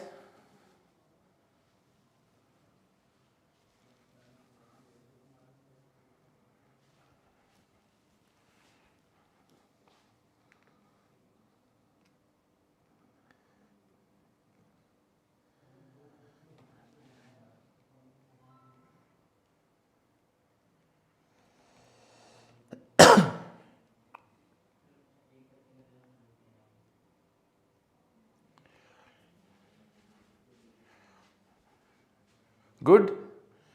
Shall we move to the next RC? एक RC और देख लें.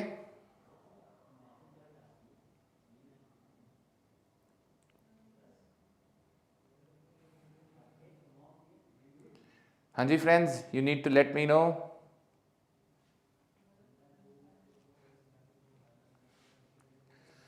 If we're doing good, I think we can maybe take up one more RC. Yes? Okay, let's do one more poem.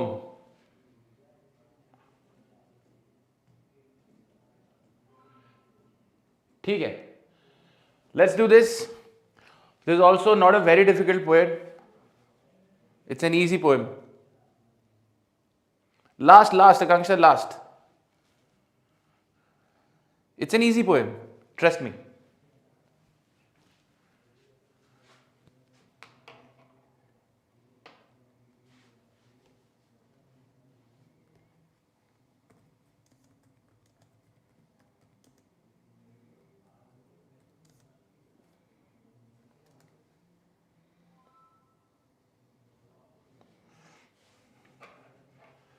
There's a very famous Indian author, but he lives abroad.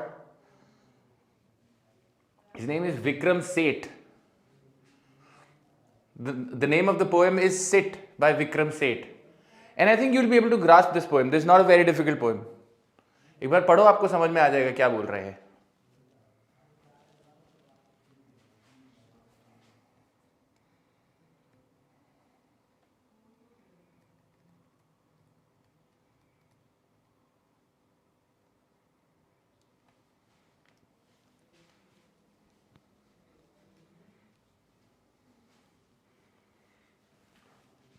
Sit, drink your coffee here, your work can wait a while. Matlab, he's saying chill. You're 26 and still have some of life ahead. No need to forward, just talk vacuities. Vacuities is emptiness, vagueness. Vacuum, suna na apne? Vacancy, vacuum, that's where it comes from. And I'll reciprocate in kind or laugh at you instead. So whatever, if you talk like random things, we will be able to have a conversation. The world is too opaque, distressing and profound. The world is like, you can't, it's not transparent. Yes, grackles are birds, they're like crows. This 20-minute rendezvous will make my day. Rendezvous is getting together. He's saying 20 minutes. Take out 20 minutes. What's the rush? To sit here in the sun with grackles all around, staring with beady eyes and you 2 feet away. Not necessarily.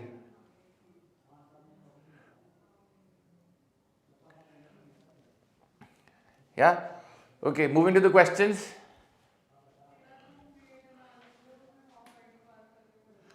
Which of the following best captures the essence of the poem? Let's create our own meaning in life no matter what. No, ऐसा तो कुछ नहीं है. Let's eat, drink and be merry in the lap of nature. No, he's not saying ki leave everything. He's saying take out some time for yourself. Let's celebrate our existence, not our work. That's not what is being said.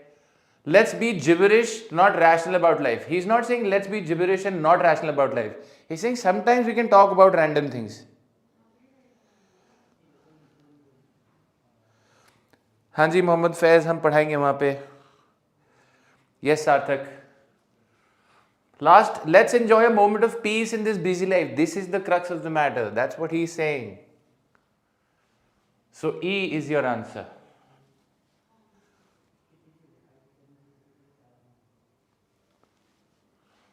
Monu, last question.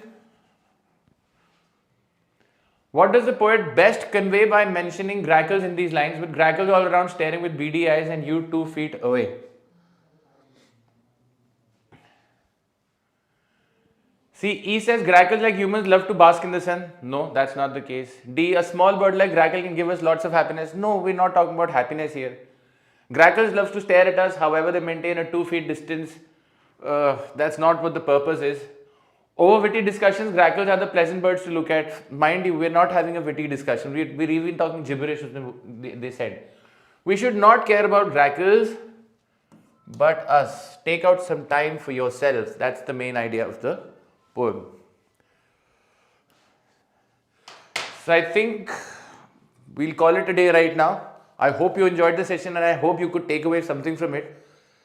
This is how you approach RCs. We've done a few RCs today. Tomorrow I'll meet you again at the same time. It will be a free session, but tomorrow we'll be talking about decision making. All right.